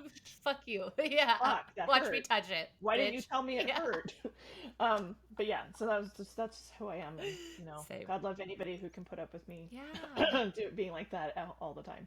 Um, but But you just match energy, right? And that's what it's about. And that's why I love when people share their stories, because even though maybe someone else hasn't gone through exactly what you're going through, but maybe they're going something, maybe what they would consider a little less hard, or harder or something, and yeah, and just finding that fuel and that matching energy, and you've obviously found that in your spouse, and you've brought that down to your daughter too, and now you're yeah, just this like tripod. And even though you've been put through the most bullshit, yeah. because if people aren't understanding right now, is that Torva's not in Canada getting treatment, right? Like, you're not at your Oh, home. And I seen on that video where you said you went home and you felt your mental health just kind of take a relax, because you're around familiar sounds and noises. And I don't think people understand that not only is she yeah, going through cancer treatment and all the bullshit, you're not at home in your home environment surrounded by no, as much as you could be. So can you yeah, tell us a little bit more? Than sure. you got your benefits, which, thank God, Thank like, God. what a Yeah, universal circle for you. So then you go totally. down there. When did you go down there, and when did this start? What did that look It like? was the end of September that I came down here, and it was the very next day. My dad took me to the Veterans Hospital because I was having trouble breathing, and what a night and day difference that was. Just because, like, the doctor met me at the door with he was standing there with the fucking wheelchair. So I What had an to climb a angel. couple of stairs, which fine, I could do that, and I got there, and Yeah. he was like, "I'm gonna take care of you." Wow. Like I was crying because I felt so seen in that moment and cared for. Like, for the first time in this entire year dealing with a medical system, I felt like my life fucking mattered. That was Yeah. just Oh, that hills. I hate that for so. you. And Like, not if you that. can hear that moment though, that where like I finally felt that way, you can kind of, I think, understand, like, I kept that feeling with me going forward, Mhm. and I recognize that every single person in BC and Canada, like, their life matters too, right? And I know not everybody Totally. had that option. So uh, when we get Kind of like survivor's guilt, not really, but not you know what I guilt, mean? but Like, just like a but for responsibility. lack of better word, like a Yeah, lack of better word, yeah, when someone gets an accident, you get that like, oh my gosh, like I feel so blessed that I have this and I'm so grateful, but I see yeah, where others don't have that. And I think that's where your advocacy really lit a fire under your totally. ass. And you're just like, these people can't even speak for themselves because they can't even get treatment. They don't have Mhm. the energy. Not saying that you, Yeah, well, you do because you've got that fire in you, but you know what I mean? Like, I think that that yeah, is like pushing you even further because you know the injustice that other people are facing. And by the grace of hmm, God, your friend came back and you realized you could go down there and get help and good help, not just yeah, like yeah, bullshit help, good help, right? Because yeah. I mean, Good that's help. the one Oh, thing the it's most the I love about best. the States is how they treat their veterans and how they care about the people that have helped that country and built it. Where you've got Canada, how many homeless people are veterans and they're Oh, not we have doing that well and they're problem here seniors too, though. that do you? Okay, that's fair. That's Yes. fair. It's not that's just a Yeah. Western world thing, maybe. I Not don't just a know. Canadian Yeah, thing. it seems really fucked up, Fair. but they're doing a lot That is about it. The fair. Veterans Affairs here has like done a lot of work in the last 20 years. They've come a long way. They Good. still have a long way to go Good. with that in Fair. But particular, it's like with the progress. homelessness and yeah, but Yeah, yeah. that's fair. So But it, at least there was this option, right? yeah, yeah. I never would And have like, imagined that I actually had that option. So I was just like, what have I done? It's just I served for 6 years, and it's not like I was, I didn't have my legs shot off or something. But fair, fair. yeah, But it was there and it was offered. And so, yeah. do you have any idea? And sorry to kind of ask this question, would you have any idea how much that would cost, like on average, what people are having to go and pay for cancer treatment outside of Canada? Yeah, well, because I know Alison Ducloseau, who you may have seen on the news. She was the Mm-hmm. Saanich woman who took herself to Baltimore because she was told by BC Cancer, we're not going to help you. You're going to die. Get your affairs in order. And by the way, have we told you about May? Oh God. She had to Yeah. tell her children, who, they're adult children, but still, and she said, it was in that moment that she said, no, I'm not accepting this.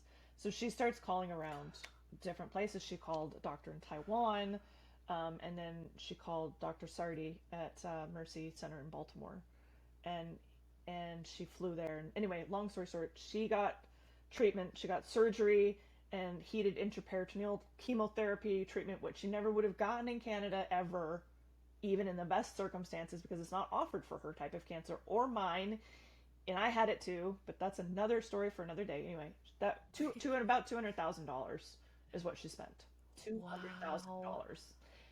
That was her retirement, and BC will not reimburse her because the doctor that she saw, that does that heated intraperitoneal chemotherapy, said you wouldn't have been a can. I wouldn't have done that, and the doctor did it basically for money, is what she insinuated, impugned. Yeah. So So, basically, what you I'm were gonna also die really tired anyway. of, Yeah, she said you were yeah, gonna die anyway. that's wild. Yeah, we're I all gonna just, die. What the we, fuck is I that? Sorry. what bothers me, no, that's okay. It's just like the same with the benefits thing. Like, what makes you decide what treatment? Like, if that is a certified doctor, in my opinion, why do you then get to decide like, and proof's in the fucking pudding. Yeah. Like, didn't she just hit her 1 year or something in remission? Did I see that? Is that 1 year correct, or from is that her? surgery. 1 year from surgery. 1 year from surgery. Okay, right. And Yeah. she's doing great. It seems She's like doing better. amazing. She's out there running, biking, kayaking. She's like back in the full swing of things. She got married a couple months ago. I mean, she is like living her best life. And Cancer's still saying like, "Oh, you're gonna die anyway." Like, fuck you. And so this is where let's talk about maids for a second because I know you guys are on the same page with me with this, where it kind of blows my mind that that is even a conversation along with any form of diagnosis. Like, Oh to yeah. me, we all know that that program is available. I Hmm. don't think that that needs to be mentioned in as an option. I think as a Canadian, we all know that that is an available service if you need Yeah. it, if that is something you feel like you need to enact. And I'm not going to tell people whether they need to do it or not. That is a personal choice. Yes. However, to me, the doctors are like that, they even say that without the patient approaching them about it. It makes me feel really icky Yeah, inside my belly. absolutely. I think like with cancer, with any medical like serious medical illness, hope is important. And it's not just hope is Yeah. important from like an airy fairy point of view. Like it's scientifically validated that, Yes. the words, the belief system you create in that moment of diagnosis and everything can really make or break someone. There was a study where somebody, like a Totally. doctor basically was like, you're gonna die. And then the guy came back and he's like, and the doctor realized like, oh, sorry, you're not gonna die. You don't have this thing, that whatever it was. And I'm botching the story because that's what I do. I tell No, stories like really but I get bad. it. I'm really bad. Anyway, and so the guy was Fine. like, okay, relieved. They came back and the doctor was like, and then said again, like, okay, you actually do have this thing that you're gonna die. The doctor was wrong. The guy died, even though he did not have the terminal condition that the doctor said he had. So, like, there have been Wow. studies and validation that the words you tell somebody about their condition are important. And my Mhm. experience, Allison's experience, other people, like Lonnie Atwood, and, like, talk to so many people, their experience in this system is basically like, like they told me, you've got, 12 to 15 months. That's not what my doctor is telling me now. But you don't know that. No. Like they have no way of actually knowing that. Even statistically, No. while they what they should tell me is, hey, statistically speaking, you have a, 30 to 45% chance of living to 5 years. That is the factual Yep. information. But they give you Yep. like this other negative spin and then they try to pass it off like, well, I'm just trying to be real with you. That's not even real. That's bullshit. That's not even real though. I And know. like knowing how that could affect you, like the minute even just on a base level, if you tell somebody they can't, they are automatically shut down. Their brain does not go to anywhere to try and figure out how, right? It's just like Yeah. no. So it doesn't like try. And I'm not saying that your brain is going to fix your cancer, but I'm sure it could help your Hope brain is, and your mindset while going through it, yeah. right? At the Hope is very so important. minimum. And just So when I say it that, like, is. And like even if you do have 2 or 3 months, like why would someone, this is what part I've never understood when they put a term on it, because it's never a right, and be like why would you want to put that time frame on a person? Like you said, give the facts of yeah. like this is the percent you're most likely to, but not just being like, ah, you have 6 months. It's like, but there's people that have died sooner or later, or like how could you possibly put a number to that when I don't feel like you guys research patience enough to be able to Yeah. just pull that. You know what I mean? Like they're just like, Right. "Oh, today we're going to pull this out of the hat and you have this much." Like I just don't Right. feel like, again, as we It's talked to, if you don't know toll that person's too. makeup and their lifestyle, yeah, like how would you possibly be able to just I just Yeah. it's so clinical. So I to, I, so I to feel come at like the somebody and biggest part say, of the health system is clinical. absolutely, and then so to come at somebody and say like, oh, you've got 6 months to live, and have you considered MAID because you're going to suffer at the end? That's too soon to even broach that topic. Okay, when you give someone a diagnosis is not the time. But the other problem I have is that like MAID is being used as an augment to treatment. And what I mean by that is, people are on waiting lists for treatment and they're suffering, and so it's like, well, I know you're suffering, so you want to take the MAID, and it's like, well, you shouldn't be offering people MAID unless you're actually like doing everything you can in a timely manner to fix their To help. illness or treat their illness. Like Yeah. it's and okay, and here's my real cynical dark view on that too is people can't Okay. complain about getting offered MAID once they're gone. Like they can't complain about the waiting list when they're 100%. gone. Yep.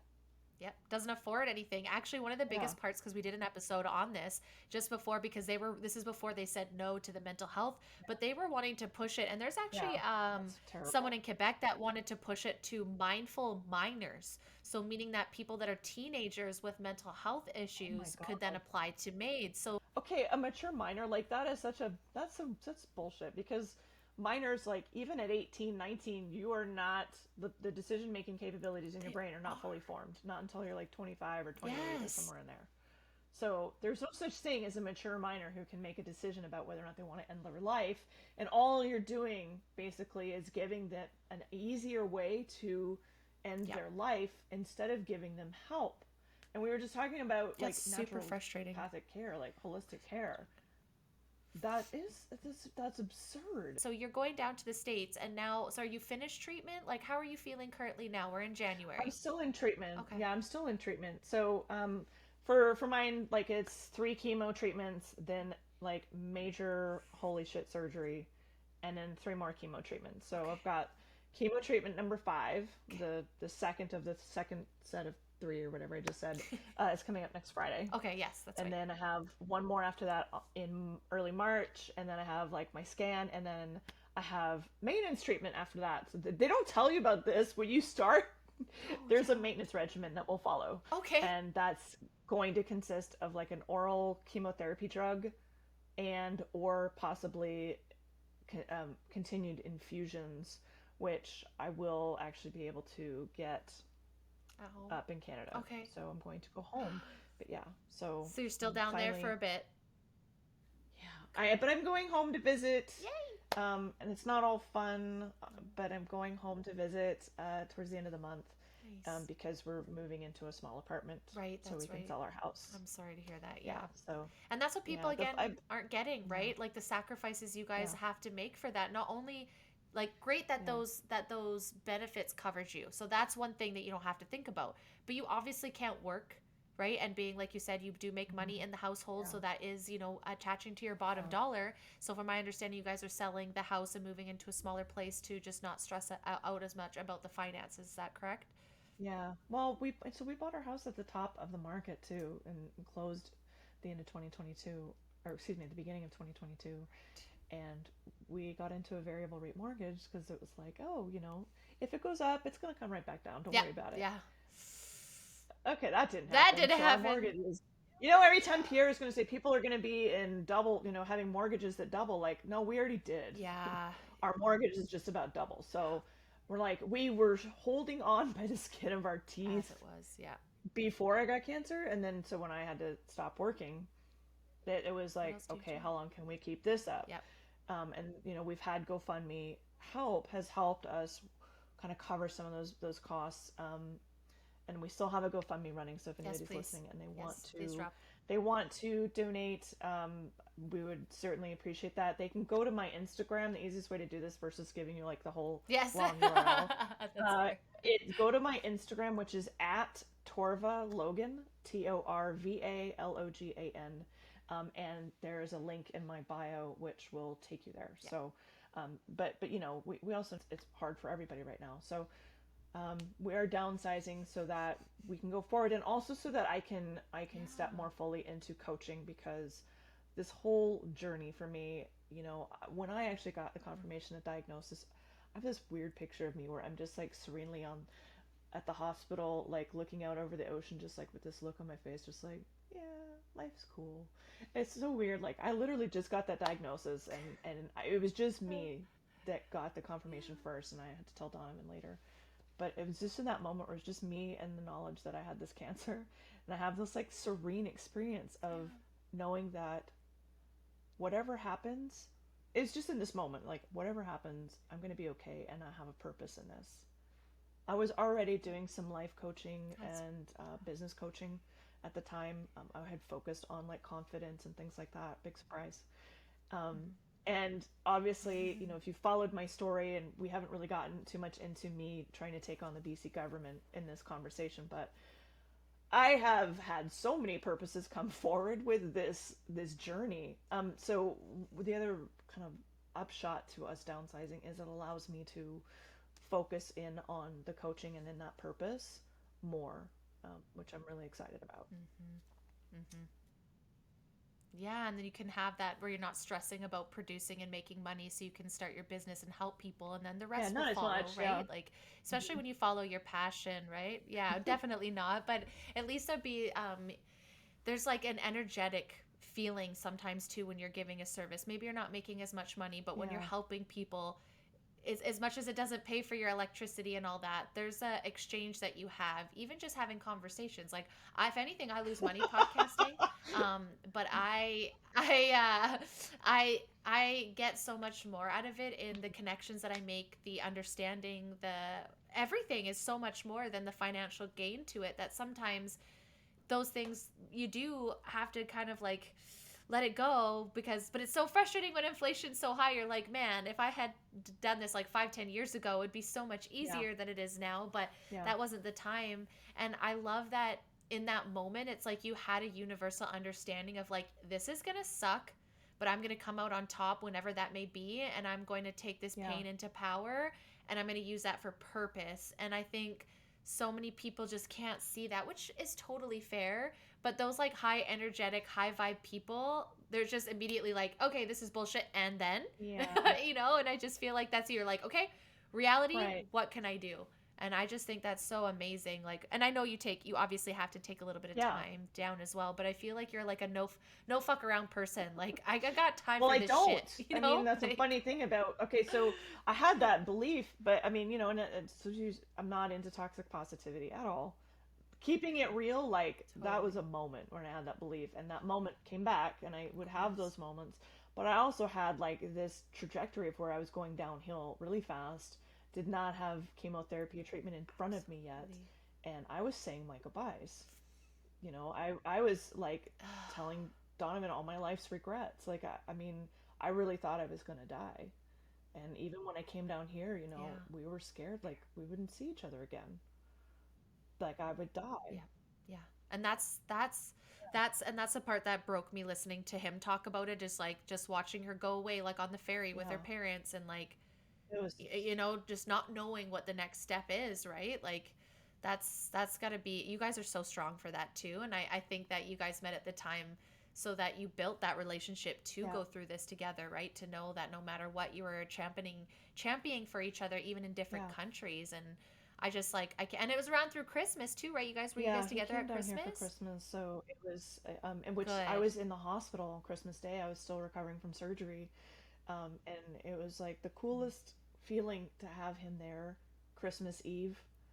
He like came down from Canada and like drove straight to the hospital and was in the hospital with me Christmas Eve. Like I don't think I could ever convey in words how much that meant to me. And just having gone through so much of it Yeah. already, even going like into surgery, and from my perspective, like I will never hold it against him. Like he had to stay in Campbell River, he had to work. Like that's the way Of shit course. was. I Of know course. it was hard for both of us Yep. in different ways. So, Yeah. but yeah, so he was there Christmas Eve, and then Christmas Day, and then he came and visited, and then the very next day I was like let out of the hospital, and he was there with me, walking with me. Like that Oh, video of me like waving when I'm leaving the hospital, he took that video, which was just so it was such a little victory for all of us. And Typer was there for us with us too. She came down on like the 20th of December, and she stayed with my brother in Seattle, so she could come and visit me nice. too. So it was an opportunity for us all Oh, to be together, and it was hectic. And Christmas comes with its own set of family yeah. shenanigans Problems and is on. Yeah. stuff. Yeah. On its Um, own. and then yeah, and Yeah. then like here I am like just out of surgery with staples in my stomach, and I had a catheter because there Oh was a my gosh. issue that happened with my surgery where anyway. So it was a Christmas to That's wild. remember. But you know what? And you know what's going to be so exciting is hearing your next Christmas, right? And like having you guys that together, and hearing that one of our past guests, same thing with Stephanie, she got out and she got to ring her bell of cancer free. I think it was Wow. Christmas Eve. And so to her, Christmas Eve has and I'm sorry, Stephanie, if I said that wrong, but I'm pretty sure that's what it was, something around Christmas Eve. Something had happened with her. My Yeah. brain is fuzzing right now, but I'm pretty sure that's what it was. So it's like Christmas Eve is not just Christmas Eve that she got to spend it with her family, is because she That's got to ring amazing. her bell for that cancer Yeah. as well. So it's like it's so exciting to not hear that, but just knowing next year that is not going to be your Good. experience at Christmas. And I don't know about you, but when I go through like a negative experience, sometimes I look back and I draw on that strength of being like, I Yeah. fucking made it through that, so I Yeah. can make it through anything else. And I think that's like, you will never have another shitty Christmas like that again. That is yours. You No. had it. It's over. And now every Yeah. other one is going to be better from here. Well, besides the Christmas bullshit, but just meaning like health wise and Yeah. like understanding that no matter what happens, you still went Oh. through this, dude. Like, I hope Oh, you for have sure. pride in yourself and proud of how you've Yeah. handled that. And again, not being toxic positivity, like No, but everything's yeah, fine you and gotta rainbows, and celebrate. being like, this is You bullshit, gotta but I'm celebrate gonna your do it, wins. right? And Yeah. I'm gonna make it. And I'm, And you gotta talk yourself up. yeah. And see the Yeah. beauty Oh, Totally. I think you have to do that as a person in general, Yes, for let everything. alone just Yeah, being with a yeah. diagnosis, right? Yeah. You need to be your own self, pat your own butt sometimes, pat your I'll own pat head. my butt. That's fine. Yeah, 100%. That's like people look at me. I'm like, I work hard for this shit. I'm Mine's touching it, gone. okay? Like all my muscles atrophied. I'm sad. Oh, we're gonna have to. We'll just bring that back for you. I got dance for you, girl. We'll build that booty right back up for you, no 2024 is problem. the year of the booty. Yeah, it's the year the booty returns. The peach comes Something back. you I love said it. about And I'd also no, feel. sorry, I was just gonna like something that you said about um shit, I forgot. the Damn it, blocked you. the feeling of like celebrating your wins and that sort of thing, like the beauty in it. Mm. That's what you said, the beauty in it. I have told people Yeah. like, and I'm sure people think I'm crazy, but I have experienced a lot of good in this whole thing that just like blew my mind. And so, like you know, I'm gonna write about it because it's just like there's so many reasons that I can actually be thankful in this whole process. So it's not like I'm like, yay, cancer. And I would never tell anyone, like, you should be grateful you've No. got cancer. Because I would never say that, and nor would I think that. And everybody's journey is different, but No. through this process, I have gained a lot of perspective, and I'm grateful for that.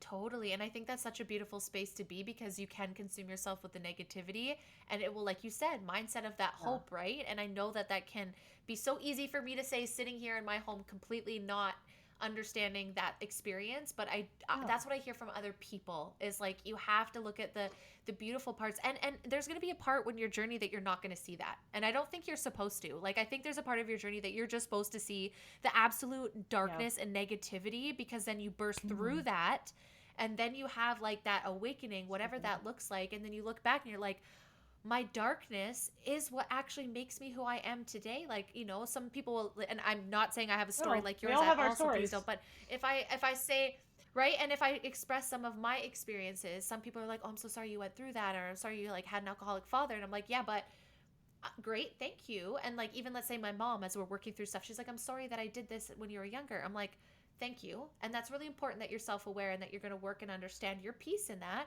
But again, I'm pretty fucking happy with who I That's am good. today. I'm not saying I'm perfect, but I'm pretty happy morally of who I am and externally like how what I'm doing for the world. And I don't think I would be that person if I didn't have an Yeah. alcoholic father. If my mom wasn't a baby learning her stuff. Like my Oh, mom had fibromyalgia. She's diagnosed when she was like wow. 26. So I was only like 5 or 6 years old when she got Wow. diagnosed with fibro, right? And like, so that's a big thing to take on when no one understands it. No one, and she's a mom by herself, never Yeah. taught how to be a mother, learning all these things. And she used to always be, I'm so sorry I yelled at Yeah. you. And I'm so sorry, I was like, but mom, like, you did the best with what you had. And you always came out like happy and like trying and made me a good life. And that's what I look back at. I don't, so I don't know where I was going with Just that, but more being like, we can only do with what we can do with what we have, and we could yeah. grow, right? So it's like not, I find people that are sick are always like guilting themselves or shaming themselves, or I could have, Yeah. I should have done this. Maybe if I didn't do that, I would. And I just feel like you have to have Hmm. grace with yourself of what you're coming up to, because how would you know? Like you said, you were a Yeah. healthy person, you did those things. No. Whatever, you had a couple happy pounds. That fucking means nothing at the end of the day, because we all do after Christmas, am I right? But like there's nothing I think that you could have done any differently to be in your place, and I'm so glad that you're not in that mindset of like over That's not gonna analyzing help anything. everything to where you are and just being like, yeah, I'm here and what the fuck can Yeah, I do going totally. forward? So I mean, you've been on this for not even a year yet. So, but Hmm. that's wild that you've gone through so much Yeah. in that time. Is there advice that you have for anybody that is maybe just coming up to a diagnosis like yourself? Is there any advice that you would have to give to them? I'm sure It that's a is. heavy It is. question. But like the first thing you gotta do is take it one day at a time. Don't compare yourself to other. I have like little tidbits. Take it one day at a time, as Of long as you course. can. Like you'll start thinking, what about this? What about that? What about this? What about that? And to some degree, you do have to kind of look ahead and say, okay, what's the plan? But also, don't try to Yeah, solve next year's problems right now. Right now, you got to go, okay, how am I going to get through today? the problem. What do I need to do today? What what what grace can I give myself Yeah. to make it through this moment. Ask for help. And I'm going to give advice to everybody out there for a second that has somebody going through a diagnosis, or don't say, I'm here if you need me. Yes. Say, offer something. So, I'm making lasagna. Do you want me to make some extra and bring it over?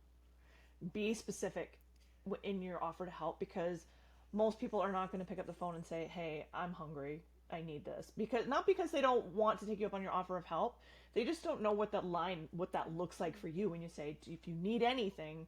Do you really mean anything? Because we say things, right? Like, how are you today? Oh, I'm fine. No, you're not. So it's not that we think you're lying or anything. It's just, what exactly are you offering? Like, do you want, if you need me to take you for a drive and go see the ocean, I'm happy to do that. Or, last time I went home, two of my friends kind of got together and said, would you like a beach fire? And we had a beach fire, and they took care of everything, and it was so amazing. And I love both of my staffs. Thank you, Steph and Steph. Steph to the second power. Steph squared. That's what I was trying to say.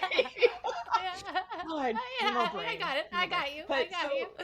And then if you are going through it, it is okay that people are helping you. It is okay that people are donating. They're giving you time. They're saying, how can I help you today? That usually that comes from a genuine place. And if it doesn't, I'm sorry, that's on that person. It does. That's not your problem. You know what I mean? Yeah, totally. So be okay with accepting help as much as you can. Because when you're sick of any kind of sickness, you really need to take time. You need to take as much stress off your plate as you can, because stress is not going to help you heal. And I think that's another reason I've done so well is not working, and I've been staying with my parents, and I love them. They have taken care of me so well, which has been really nice. Now I'm not, there's the aspect of not being at home that has been hard. But then on this side, they're able to take care of me in different ways. So, and this is not where I grew up. So there's no this is my familial home. Like, they moved here 5 years ago. Yeah. So, Yeah, that's fair. So it's not like No, your not at familiar all. childhood Yeah. home, but No, that's such okay. that was such a good piece. I just want to go back to of being specific in your help, because I think that's so fair, and I feel like I'm guilty of that too, where I'm like, tell me what you need support in. But then now thinking about that, as much as there's kindness in that, it's also that person probably doesn't even know No, what they really they don't. need in that moment. So just leaving that Yeah. blank open, it's just like when men ask us where we want to eat, like, you're really fucking leaving that open to Yeah. so many options. Can you just give Right. me like 3 and I'll tell you?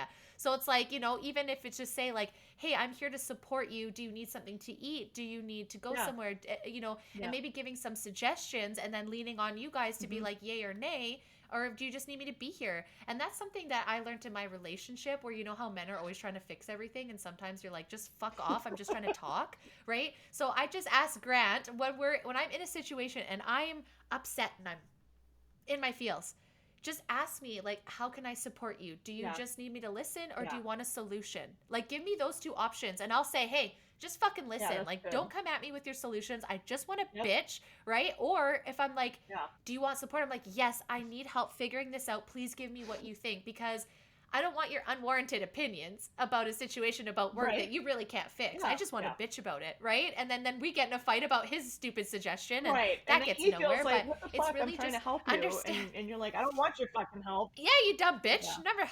Yeah, and you're like, I'm never helping you again, and then Like, that communication breaks down, right? the classic and I think man-woman it's argument. huge that I know. And so that's where we put, okay, we're going to stop this right now and just ask me how I can support you when you see me spiraling, because then I could be like, okay, you are not communicating to him properly. You're spiraling. You need to give direct understanding of what you want right now. But I think it's really important that you say that, and I'm really glad that you brought that up, of being specific. Like, hey, I'm making an extra lasagna. Do you want one? Are you hungry? Do you want to, want to go for a walk? Or like, hey, do you want us to set you up a day where you don't have to think and we'll just take you wherever? Yeah. I think that's so important to also, and I really want to also go back to this one thing I've seen that you post, is where people say, and sorry if this like upsets you, where they tell you about cancer and then they tell you about someone my that's God. had it. Yeah. And or like, Mhm. so when it comes to that, is it just a better practice just not to speak? And I'm not saying I do that, because to me that's an abhorrent thing to say. But is that just the better practice of like, unless someone with cancer asks you, like, do you know anybody, like, is it best to just listen to that individual story and not talk about the rest? It's I Is that to fair? some degree, yeah. I think it's the people that are like, oh, my wife had ovarian cancer and she died. It's like, shut up. Sorry, nobody needs. I'm sorry that happened to you. Truly, this is not the time Yes. to share that with me. Yes. I don't need to hear that. My husband doesn't Yes. need to hear Yeah, that. Like, we do not totally. need to hear that right now. No. Like, genuinely, if you have a positive story, you know what? Actually, no, I'm gonna take that back because even I had one person who was like, "Oh, well, so and so's sister had ovarian cancer, and she came through it just fine, so you're gonna be fine too." Even then, I was like, "Shut up," because you don't. There's no. There's no. That's not how it works. That's not how cancer works. I'm sorry. It's It's not not. how it Number one, like works. there's It's not multiple how types of cancer ovarian works. cancer. Number two, she also in the same breath said she Really? just has to go and get treatment every month. That's not being through it. It's not You know what I mean? that So it's that's not no. through So the it's just same like, thing. it's well meaning and I get that. And you're trying to relate to someone because when Of someone says, I course. have cancer, like, wow, what the hell are you supposed to say? I'm sorry you're going through that is Absolutely. probably where I would leave that. And do you want anything? Do you need anything? Do you want to talk more about it? Yeah. And if you want to share, Yes. ask the person first. Hey, can I share a story with you Absolutely. about this cancer that involves my sister or whatever? If it's positive, if Yeah. it's negative, just zip Yeah. it. Do not. You don't need to be telling. Yeah. And I'm sorry if I No, did no, that about my no. friend. Now I'm just thinking about that. I was like, did I just do that in this episode? I talked about Ashley. You I'm so not sorry if I really. It did. was like it wasn't But like it's it's okay, different. good. It's like when you're in a one-on-one It was just conversation and her you're like, "Yeah, I have experience. ovarian cancer," and you're like, "My wife died of ovarian cancer 5 years ago." It's like, Yes, wow, this is okay, fair. This is very fair. This is that's very crazy. fair. Like that's very different than, "Hey, yeah, this happened to my friend. Yeah. Died when she was 26." Like from a rare type of stomach cancer. Like I don't know. It's a different Yeah. vibe to it when it's like a And one-on-one conversation and that's like your response to, "I have cancer." You know what I mean? I it's don't. true. Yeah, it's just like it's not. Yes, that's very fair. Yeah, absolutely. And it's like, and like you said, it's well intentioned because they want to say, like, I understand, but at the same time, I feel like it's just like with births, cancers are very different and very individual to Yeah. every person. So you can't just be like, oh, your first kid is going to be the easy birth and the second kid is not, like Right. none of that applies. Every woman has a different birth Yeah. experience. And I feel like that's the same thing when it comes to cancer. Now, like depression, yes, people have levels of depression, but it's kind of like very much the same similar um, Right. aspects or what I'm trying to say, like ailments Right. or symptoms, where it's like cancer can literally be top to bottom. It could be little, so it's very Treatments are unique. I think different. Yeah. Diagnosis is diagnosis different. The way it exactly. affects you. Yeah, Yeah. Absolutely. It's, and different oh sexes yeah. too, right? Like, and there's different variances. So I Yeah. think that's fair to say, like, just supporting that person and being open to listening to them.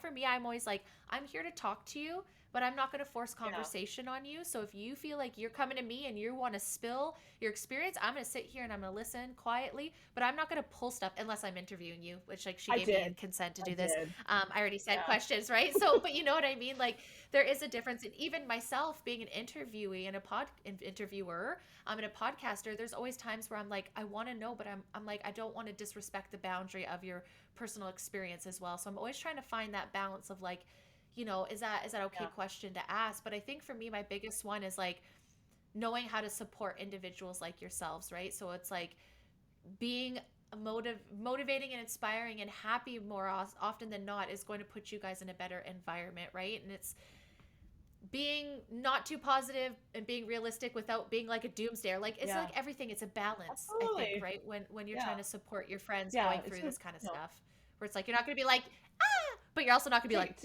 Take like the moment to that think was in a like, is this sequence. kind? Is this something that would Yeah, benefit this person right now, in this moment? yeah, And is it appropriate? I think yes. just take a minute, stop, think before you speak. Basic kindergarten rules. Because I'm sure there's lots of Oh, unsolicited okay. advice too, right? Like even for myself dealing with Apricot like seeds. infertility. Apricot seeds. I'm just Okay, no, there sure. are. I mean, there are people that are like just And then there's like people that are like, that will just come. I had somebody come right out and say, don't do chemo. Chemo is evil and this and that. And I was just like, okay, block next. Just like, don't Yeah, and no. see, It's well meaning, but and like also like again, you said, with yeah, infertility, and it's you like, can have I'm sure. yeah, you can have your opinion and maybe go on your personal story and say I feel like chemo is this. Fine, have your opinion. To me, it's like when someone literally got their life saved by something, like maybe maybe that's not the place to say that. Maybe go take that to someone that maybe is fully like very outwardly against Yeah. that. You know what I mean? To me it's just like again, why can you speak that? Because if he could what if someone took that advice and then they passed because they didn't have that option because someone made them Hmm. feel guilty about doing what's For sure. available. Like again, we have the same feelings when it comes Yeah. to Western medicine. That doesn't mean that it doesn't have a time and place and its Right. value. And each individual gets to decide that. You don't get to decide that from someone. You don't know what that's like to get that Yeah. diagnosis and just be like, that's great that and I really love that Chris Beats Cancer Yeah. Fellow and like props to him and everything that he's sharing. But that's not going No. to be for everybody. And what makes me nervous is that they look up to some people look up to these influencers that have had a really quote unquote good experience, so their experience was that way, and then try to copy and paste that Right. to everybody else. It's like, no, you can't do that. You can't Right. do that with everything, Yeah. even infertility. Like I'm sure you heard my bitching this morning of them, someone saying that an MLM product, you know, because two people got pregnant out of millions of people, that this MLM product cured their fertility and their infertility. And I'm just sitting back going, Maybe. if I maybe, but if I was in a really unhealed place in my journey about my infertility, I might get a lot of hope, false hope from that. And it's just how it's delivered, you know, it's just how information is Absolutely. delivered. I'm not saying that those things didn't do them, but at the same time, you're giving false hope. And I think people do that on Hmm. unsolicited advice when Yeah. it comes to cancer, that they're meaning well because they've seen, let's say, let's Chris that does this, but that doesn't mean that that applies Right. to Well, Torva's life and, cancers and her cancers are so situation. different. Like, I don't know enough about his type of cancer. I know Totally. he had surgery and removed it, Me neither. right? So, Yep. I mean, it Yep. could be, there's some cancers. I'm not saying this is his because I don't know. I am actually going to be taking his Nope. his he's doing like free 10 modules starting tomorrow. So I'm going to take it and I'm going to learn. Ugh, But like my that's cancer, my amazing. cancer shows up as Yes. like grains of sand and like all throughout the body, so or through the abdominal Yeah. cavity. So that's a little bit different, right? That's not something you can just surgically pluck out all the time. Yeah. Like, and I can't keep getting opened up, No. anytime there's a recurrence, if there is one. It may have been like it's just No. like you remove the tumor and luck of the draw. I don't know. That's We fine. don't know, right? And there is a lot you can Yep. do to And help reduce your chances of getting cancer or chances of having a recurrence or that sort of thing. But I mean, it's just so nuanced, and I'm sure fertility is so nuanced. yes. You can't just say, this is now, we're not Blanket talking statements, about man. like a laundry detergent here, okay? This isn't Billy Mays saying this is No. gonna work for you. Like, it doesn't. That's not how the Yeah. body is. It's not the No, sham wow. No, like it's everyone's different and it's not just like a commercial, right? That's what I feel like. Wax please, on, let's wax off. wax It's like off it's the not, cancer. Thank you. you know? Yeah, Wax let's I on wish the it was that fertility easy. for I you. honestly do. Yeah, exactly. Like how do I know Yeah, which one to do, you know? And I'm not saying that anybody has malintent. I know yeah, when people are saying that they truly have that in their heart and they're just like, I know this information and I'm going to spit it out. But I think my biggest takeaway from people here is just like gauge that situation. I think it's yeah. fair to just say, hey, I've heard something about it. Are you in a space to hear that right now? Because that's what was greatest for me. And my girlfriend was one of my best friends was having a baby at the time. I was going through my miscarriages and she would every time that she wanted to share something with me excited, she'd say, are you in the space to hear about baby? And I'd say, yeah, let me hear about it. Or maybe I was in a moment in my healing being like, you know, today's just not the day, babe. Can we wait a Yeah, couple days and let's revisit this? But please hold it and thank you for that's honoring that awesome. to me. And I didn't want to make her feel like her excitement Right. wasn't amazing. But at the same time, I was going through what I felt that lacking mentality of being like, well, fuck Right. her. Yeah. Not really, but Yeah. you know what I Why? mean? Like Why it's is hard because she? you Why have is she those having thoughts, this and I'm right? not? Why Yeah. she get to have a Yeah. baby and I can't, right? And I had to really be like, that's not mine and I want to be there and I don't want to miss out on that pregnancy with one of my best friends. At the same time, like going to the shower was really hard after only had been a couple months after my first one. Things like that where it's like, okay, I'm here for you, but like maybe I'm not going to do the big things. Like the shower's too soon, but I'm going to send you a present and a card and I'm going to Yeah. come see you and baby. But just being around everyone and playing those Just, games and asking like when is it your turn? When are you Yeah. having a baby? When you're just like, I'm just healed from having a miscarriage, but I don't want to And talk that's the about thing, that right people now don't because we're at a think party about someone else's when baby. before they say No, things like that. It's no. like, jeez, Yeah. Oh, you haven't had a baby yet. And you guys would be amazing if you two had had, but yes, I know a mini me and Grant would be the cutest thing. And I wish yeah, that that was, and I really respect women that go get IVF and they do all those things. That is just not my yeah, journey personally. I've done a lot to my body. I really just need her to heal and be, or I'm not going to be this way. If I continue to mutilate my body, I'm gonna end up with a harder yeah, life because I have done not good yeah, for a long time by doing lots of drugs and pharmaceuticals. That for me, that's just right, not the path we will adopt or whatever. But and I know that people don't mean it in a bad way because yeah, I would love to see that too. But it did yeah, get really hard. It's like, oh, you guys have been together for so long. And now because I've been so vocal, no one asks, of course. But it is, and no, not in malintention by any means, but it's like when you're having a baby, those small yeah, talk, questions that I'm sure to you are like, oh, how's the weather? And you're like, oh, I just finished cancer like chemo yesterday. Like, I know they're not ill intended, but sometimes yeah, it's just so surface level that I'm like, yeah. please don't even Don't small bother. talk Like, me.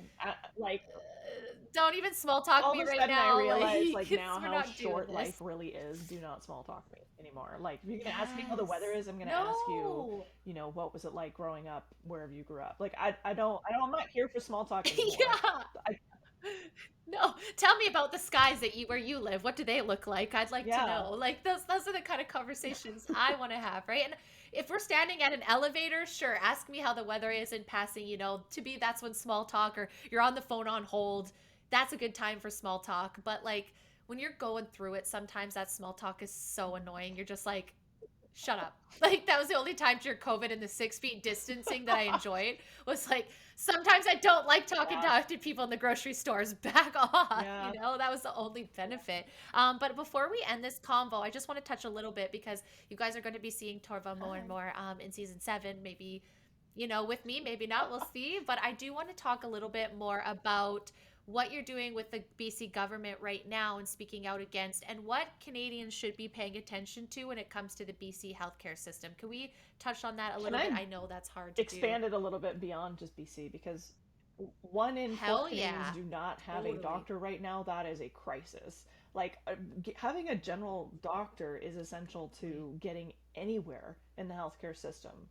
Plus, we're all waiting like I think the average, I can't remember what the average is now off the top of my head, but it's like some obscene amount of weeks, like half a year or more, to get treatment from a specialist, and that doesn't even include the time to wait to get an appointment with a specialist. Like 31,397 Canadians are estimated to have died on waiting lists last year, 2023. That is from secondstreet.org, so you can go look them up. They have a lot of great information. We're in a healthcare crisis.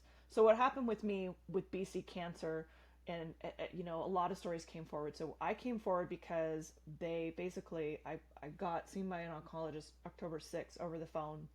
He said I was a priority. He was going to make my referral. That referral never got made, and that referral is for treatment at the Campbell River Hospital. I found that out 5 weeks later. Thank God I was in the States getting treatment because I would have died waiting for that. So I came forward with my story, and all of a sudden, like the floodgates opened to me. People started telling me their stories. Alison Duclazo was one of them. Lori That's so Atwood, excuse me, Lonnie Atwood. I already knew her because her sister is our neighbor, and I knew of her. I knew of her Oh, what story a small already, and world. how like BC totally hosed her Shit. and let her cancer metastasize because, and then wasn't going to treat her, weren't going to treat her. So all these stories start coming forward to me. I have like dozens of stories that came out to me.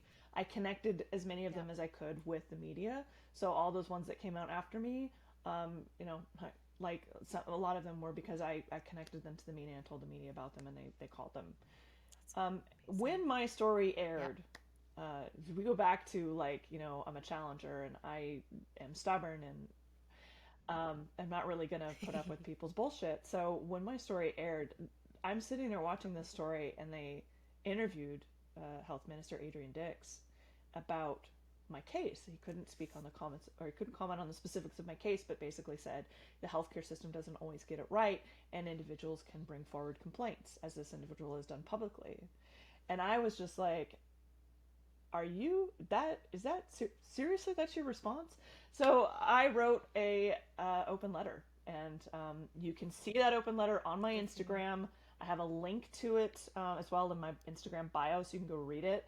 And I kindly, as the news said, I did not mince words. So the news then picked up Nope. my open letter. I listened. That's The great. news picked up my open letter. It was Then awesome. the BC United, the Liberal Party in BC, took and quoted me on the floor of the legislature during question period.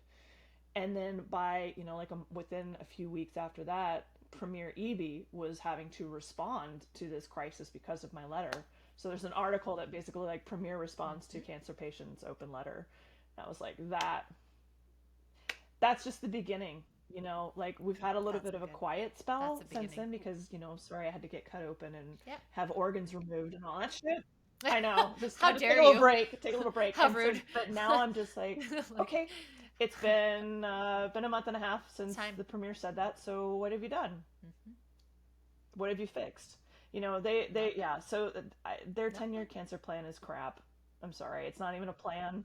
It's a Mm-hmm. document with a like what they want to accomplish. They're not accomplishing those things in a timely manner, and none of it fixes the problem. Like people, if you No. read any of those articles or listened to any of those articles, the one that always breaks my heart is the story about Dan Quayle. Um, his Mm-hmm. his daughter, his stepdaughter, was the one that reached out to me, and it was right after he accepted MAID because he had a cancer diagnosis and he was in the hospital for 3 months, suffering, couldn't breathe, couldn't eat, right, suffering, and the oncologist just kept saying like, just be patient, hang in there, we're a little backed up right now, and he couldn't take the suffering anymore, and so he chose MAID after 4 months of waiting, right? So when I say people are dying waiting for treatment, I am not exaggerating. And it is, they are. They're They literally are. no. And They're so to tell me you have literally. a, Yep. Or they're all right. being offered. It's either they're doing it because of Yeah. their diagnosis and they're waiting, or they're being offered the Hmm. MAIDS program, which at that time, and you're alone, I feel like a lot of the time, right? Like there's family around, but they could definitely get you at a time where you're maybe at the lowest and you have no one around you. Yeah. And like you don't need parental consent, like at that age you're an No. adult, right? And so it's like I feel like how is this even an Right. option for people? He should Like have had treatment. I don't know what makes it Yeah. better, but he should have had treatment. He should have had somebody standing for him, and like the fact that he felt so defeated and that his own country was going to help him, that's the choice that he made, and maybe he thought Hmm. that was really It humane happened at the to another time. woman too, that But like Allison had actually gotten and connected with the media. She was, I think, 67. She was a grandmother. She had two adult daughters, you know, and they gave her no hope. They didn't even give her a chance, basically. And she died waiting. So it's just, it's like, this is unacceptable to me. This is a crisis. it Like is when very you have people unacceptable. having to leave the Yeah. country, and you have people dying waiting for treatment. There's many, many more stories that Yeah. have happened or are happening right now, and there's no actual accountable oversight into this, right? So to Nope. me, this comes Nope. from my military background. The buck stops at the top. Like, yes, shit rolls downhill, Yes. but by you could trace it Yeah, right back but uphill. Like if the if something hmm is not happening, we just saw the minister of children and family services had to step down from her role because children were being abused. This is in BC. good. That's appropriate Yep. because that's her Yep. role is to make sure that does not happen. Yep. So Minister Dix's role is to make sure that people are Yep. getting timely care. So when you wave a 10-year plan around at me, that's not enough. Like this was a problem that we knew was going to happen. They were calling us out in 2014. The head of BC Cancer at the time was saying that we were not prepared for the influx of cancer patients that were going to happen. And he stepped down because he was frustrated that nobody was listening. His successor was also ringing the bell and frustrated nobody was listening. They wrote about it later together. I think it was either an article or something like that. So this isn't new. It's not new This is news. not new And so news. they can Yeah. say, "Oh, we've had Yeah. population growth. No. Oh, we had COVID." Like shut the fuck up. That is not why this happened. That It was no, inaction. it's not. And it Yeah, happened before that. Like, sorry, COVID was like 3, 4 years ago. This is exactly. 2014. That Yeah, an alarm was raised. That doesn't mean right. that that was just started. That means an alarm was raised in 2014 that had to be because something was happening at the time, and their trajectory for 10 years later was going to be And here we worse. are. And the fact that good people step down because Yeah. they're not being heard makes me sad, because that means that shitty people got in place to keep it Yeah. like you're just getting paid. Like, I can't even get started on Adrian Dix and No, you Bonnie can't. Henry I after know. what they've done just in this province in Yeah. general, and it's Yeah. absolutely kind of wild. I've absolutely hated Bonnie Henry for a very long time. I'm sure I'll get a community strike for that. But it's to me, it's overall, and to know that they knew this 10 years ago and did nothing. Like you said, okay, cool, what's a piece of paper? Like, put your fucking money where your Oh mouth yeah. is. Like we talked about, whether we recorded or not, I can't remember how many taxes we pay. We are not Yeah. a third world country. We are not a third Hmm. world country. You know what I'm saying? Like, what blows my mind is how much money and how much prosperity, and like so many people talk about that, like Canada. Like, what are you Yeah. doing? You're one of the most resourceful, rich countries in the world. What the fuck do you mean you can't even get your own veterans home or Yeah. health care or Right. anything for that matter, even getting Yeah. on a goddamn Absolutely. wait list, or like work with the states or work with other countries? Okay, maybe we don't have enough people here. You should be asking why. Why are so many doctors leaving? Which we're going to talk about. Bill C, what is 36. it? Bill C Oh 36, I yeah. think you had posted. I think we need to Yes, have a whole please. episode just on that. But like, Because that's part of it. why aren't you That's part of it. questioning why, right? Like, why Yeah. aren't you questioning why? And why aren't you, if they're not here, why aren't you setting it up with other countries to support the influx? So let me get this straight. You'll shut the whole fucking world down for a goddamn Oh cold God. and flu, which, Yeah. yes, it hurts some people. But think about how many people are dying on this wait list, but yet we're not shutting the whole country down and being like, what's going on? We need to put Yeah. our money Well, places. so Like, let's this talk is about where the I got money for a upset. second. Is because We yes, spent please. in BC, we spent Yeah. about I think it was $1 billion on our COVID response over whatever 3 years or whatever it was. This 10-year cancer plan has a It's budget a attached to it nightmare. of $440 million. $1 billion. And guess which one kills more people? Cancer is like one of the top two killers in Canada. COVID-19, so sorry, is not. And don't tell me that it's not because of your response, because It's that's not not. true. Okay. Then Yeah. that would tell me then we No, need to not have a it. better Not response to it. cancer. Like, I mean, seriously, like put that Yeah. money where it belongs, please. Like this is it's Yes. insane to Yes. me that and we were saying It is this insane. at the time, like what about all these other killers? Like what about heart disease? Why are we not spending the money on that? No, What about cancer? Why are we not spending the money on that? Like what about, absolutely. it's like, are you, something ain't right here? They won't mandate they won't mandate healthy living No, and they can't. exercise, where they've made it very clear that they can mandate something Oh, they based can on mandate health, paper right? And this is straws. where my biggest argument was. Exactly. That's what I'm saying. But you Yeah. can't, like, so when they mandate something, I wish people would challenge more, like I know ourselves do, and I'm preaching to most of our community does. It's like, why aren't you questioning that? Like, why aren't you questioning, like, in that moment when it all happened, it's like, let's shut down gyms. I'm Yeah. sorry, even the doctors that were like pro COVID were even saying a healthier lifestyle That was the was, weirdest thing. gonna Yeah. help you through that. And so it like And they're it was the weirdest thing to me. We were very upset. We bought a home gym. We still have it because, PTSD says that we're never letting go of that home gym, fair. just in case, because you just never know.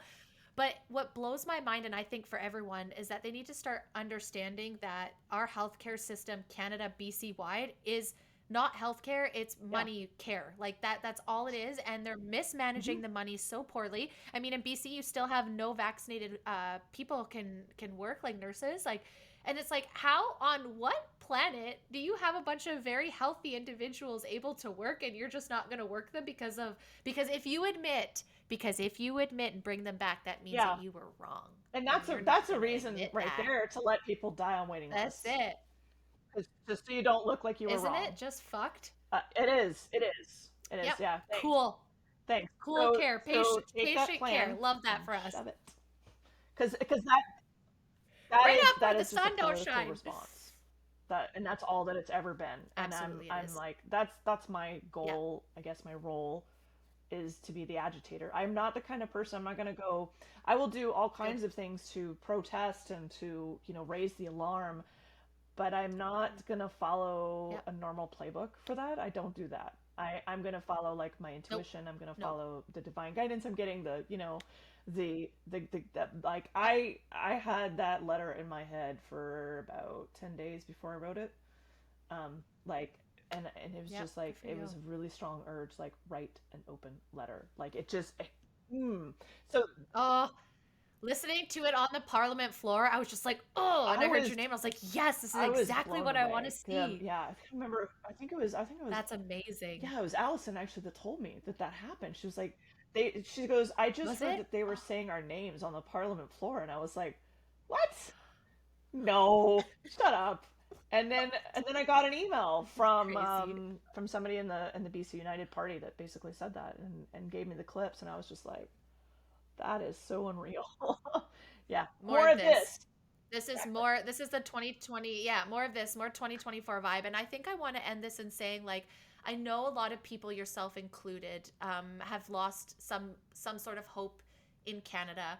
But at the same time, I think we see where it needs to Yeah. go and the things that we need to do, but we need to be a little bit uncomfortable first. And like you said the other day, just like I shared today actually about your post saying, don't worry about being canceled because realistically, you get to decide if Yeah, you're canceled or not. Look at Matt Rife, look at totally. Jordan Peterson, look at Tucker Carlson, look at all the people that speak out and are canceled. It's like, no, you're only canceled if you fall into the woke mob and believe that your voice and your Yeah. opinion don't matter. And it does. And we need to have all opinions because we can't have echo chambers. That's what got Canada into where it is today of Canada's fine. We're Hey, no, remember, we no, no, don't, no. we, the people, don't want Canada to become great again. No, we We really don't. don't. Like apparently we don't. It sounds like it. We really don't because some people are just like Yeah, and are like, okay, I know this is uncomfortable, but before we get to a revolution, can we please start understanding that things are crumbling as so they should? yeah, Because these things need to crumble for in order for the yeah, right people to rebuild, in my opinion. And we're seeing that with the healthcare system. And it's going to be individuals like you that are going out and being like, no, no, this isn't it. But I'm also not going to leave with the option of like, made or not having a life. I'm going to get this third option here that Canada didn't provide me, and I'm going to yeah. tell everybody about this. And you bet your ass you're coming on here to talk about Bill Good. C-36 100%. And I will actually get our one of my past co-hosts, a kind of co-host, his name's Dusty. He's a Awesome. chiropractor in Vancouver, so he is living and Here he is. breathing through this right now and having to Yeah, go as a practitioner, yeah, and like speaking out against it. So I think it would be really great to have the two of you on there, from someone from a patient level to someone that's like yeah, going in it right now as a medical provider that's looking around being like, yeah. what the fuck is going on Yeah, in that this sounds environment? This has been an absolute, yes, this is amazing. So this has been a really good convo. I don't really want to stop it, but at the same time, I feel yeah. like let's cap it because I want to have you back to talk about the politics of it, like the true, like what can we do as just basic Canadians to Hmm. try and help each other Yeah. change what we're seeing. But in the meantime, what would you suggest for those that feel very pissed about what's going on? What can I we do as Canadians right now to help amplify this problem to everybody else? Make your voice heard. You can write letters to, you can write an open letter too. Anybody can do it. You can, if you know of a story. First of all, I would say this: like, there's so many stories out there, and I had made a commitment, and I stand by that commitment to amplify those stories. So if you have a similar story or any kind of story about your healthcare, being garbage in Canada, you DM it to me on Instagram. And again, that's at Torva Logan. Totally. So Yes. share those with me, and I will amplify those, and I will keep your anonymity if you want it, or I will, share your name. Up to you. We have to share these stories. We have to have these conversations. Yep. There. We have to, push. It's weird to me that this is not being talked about on a national level that much. That is really fucking weird. I don't understand. Like, 1 in 4 Canadians don't have It's doctors, a and flag. like, anyway. So that's a problem. We need to be the ones to talk about it. So talk to your friends, talk to your neighbors, talk to your, Yep. put it out there on social media. Write letters, make them open letters, make them closed letters. I don't care, but you start making that voice known. And I'm still doing more in the background, to like really amplify this more nationally, but also provincially. Because, Problem. hey, BC, we have an election Yep. this year, so don't Yep. keep voting for the same garbage. We Um, sure do. anyway, yeah. Please don't. So They've yet to help us. I grew up in BC and I'm back in BC. not much has Well, changed that's in 20 something concerning years. because So that's a problem, there's fam. been That's a two problem. parties, right? It's In that concerning. time? Yeah. The same two parties. They just flip between the same two parties. It's always been NDP or Liberal, and it just flips back and forth, flips back and forth. We're conservative up in the Okanagan area. Thank God. Shout out to Tracy Gray. And she represents us very well in the House, I believe. And I'm not saying all conservatives are great. I'm just saying, y'all, we've been doing the same thing Yeah. in BC. It's time to Right. change. It's time to get Exactly. involved. It's time. I don't fucking care if you don't like That's the politics and thing. it's boring. Yeah. I don't give a Yeah. shit. People are dying. That's the People thing. are dying. That's what Politics matters to me. politics cannot, like, you cannot opt out of politics. You're basically abdicating your own Nope. sovereignty as a human, because you're saying, okay, well, the masses elected Absolutely. this person, whether you did or not, I don't care. That person and you are not Yep. 100% aligned. Like, you have to make your voice heard. Yep. Yes. Yes. And Yeah. not be so afraid, like I said, about being canceled, and work through it. Work through with people. I'm so tired of everyone avoiding uncomfortable for temporary comfort. It's like, no, like, let's just be honest about it. Like, if you fucking love Trump and you love these certain things, or you love Pierre, or you love Trudeau, like, I don't Yeah. care, just fucking own it and be open to Hmm. conversations, like, I hate this closed-minded, like, I'm not talking to you unless you align with absolutely Yeah. everything too. And I If you will want. speak that for the freedom and like conservative side. Like, we do have to like Yeah. let that go a Both little sides bit. do. Exactly, right? You have to really not build your own echo chamber. Both sides do. We need to understand that we need to come together with our differences, and that's actually what makes us Yeah. beautiful and can move forward so that everyone's comfortable, not just one set group of people, right? And so, like you said, use your fucking voice. You were given one for a goddamn reason. You don't need to have a microphone. You don't need to know how to speak. Just go on stories and run your mouth. It's really not that hard. And if you don't like how you look, there's filters, even though I don't agree with that. But I don't like my voice. I don't like watching myself 169 times. But guess what? It gets the Yeah. word out there. It gets people understanding what individuals like Torva are going through, because this is our country and we voted this in, you guys. We are the reason that we are where we are right now, and we are the reason that Absolutely. we can change it. Absolutely. So don't check Period. out. So Do let's not do check that. out. Check in. Let's do that. Be part of it.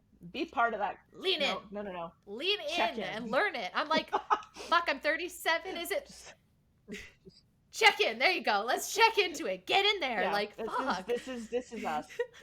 But I love this. I definitely, yeah, exactly. And this is Yeah. how the future is going to be, right? Like, fun, bold conversations where you could just be aggressively honest and being open to changing your mind and being open to new ideas, and knowing that what you were always taught isn't always how it Mhm. is. And if you can open your mind to other people's Yeah. experiences and opinions, you could be a way better, full rounded people. Because I don't know about you guys, but nothing's wrong with like popping off about something and then someone throws you a side thought and you're like, shit, that just shook my whole entire world and changed my whole Yeah. entire worldview. So you really do have to be open that you Yeah. might not be right, right? And so I think that's like the humility of it. And take your ego out and you'll learn so much. And hey, if you're right, well, cool, carry on. If you're wrong, then you learned something. You became a better person for that, for being open to it, right? So when it comes to people that are going through what Torva's going through, just have understanding and compassion. Think a little bit more, have a little bit more of a filter of what they Mhm. might be going through.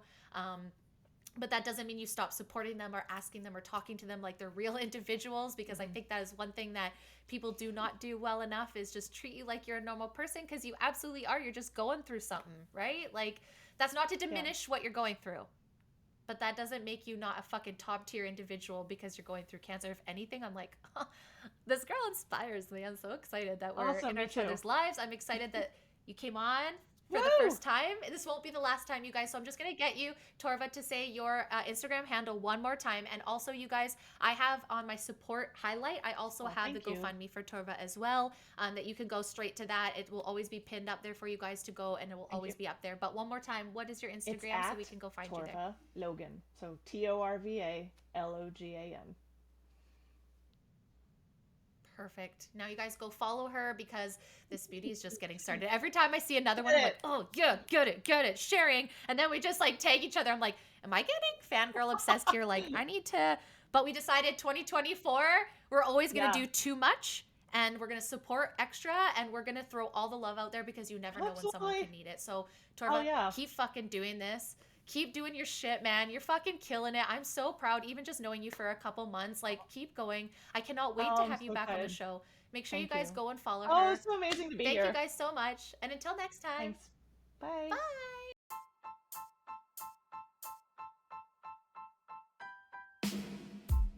Thank you guys so much for the support. I cannot thank you enough for being here. If you like this episode and you want to hear more, please give me a follow at the Be Real Babe podcast on Apple, Spotify, YouTube, Rumble, and Pinterest. You can also find me on Facebook at the Be Real Collective. Until next time, guys, bye!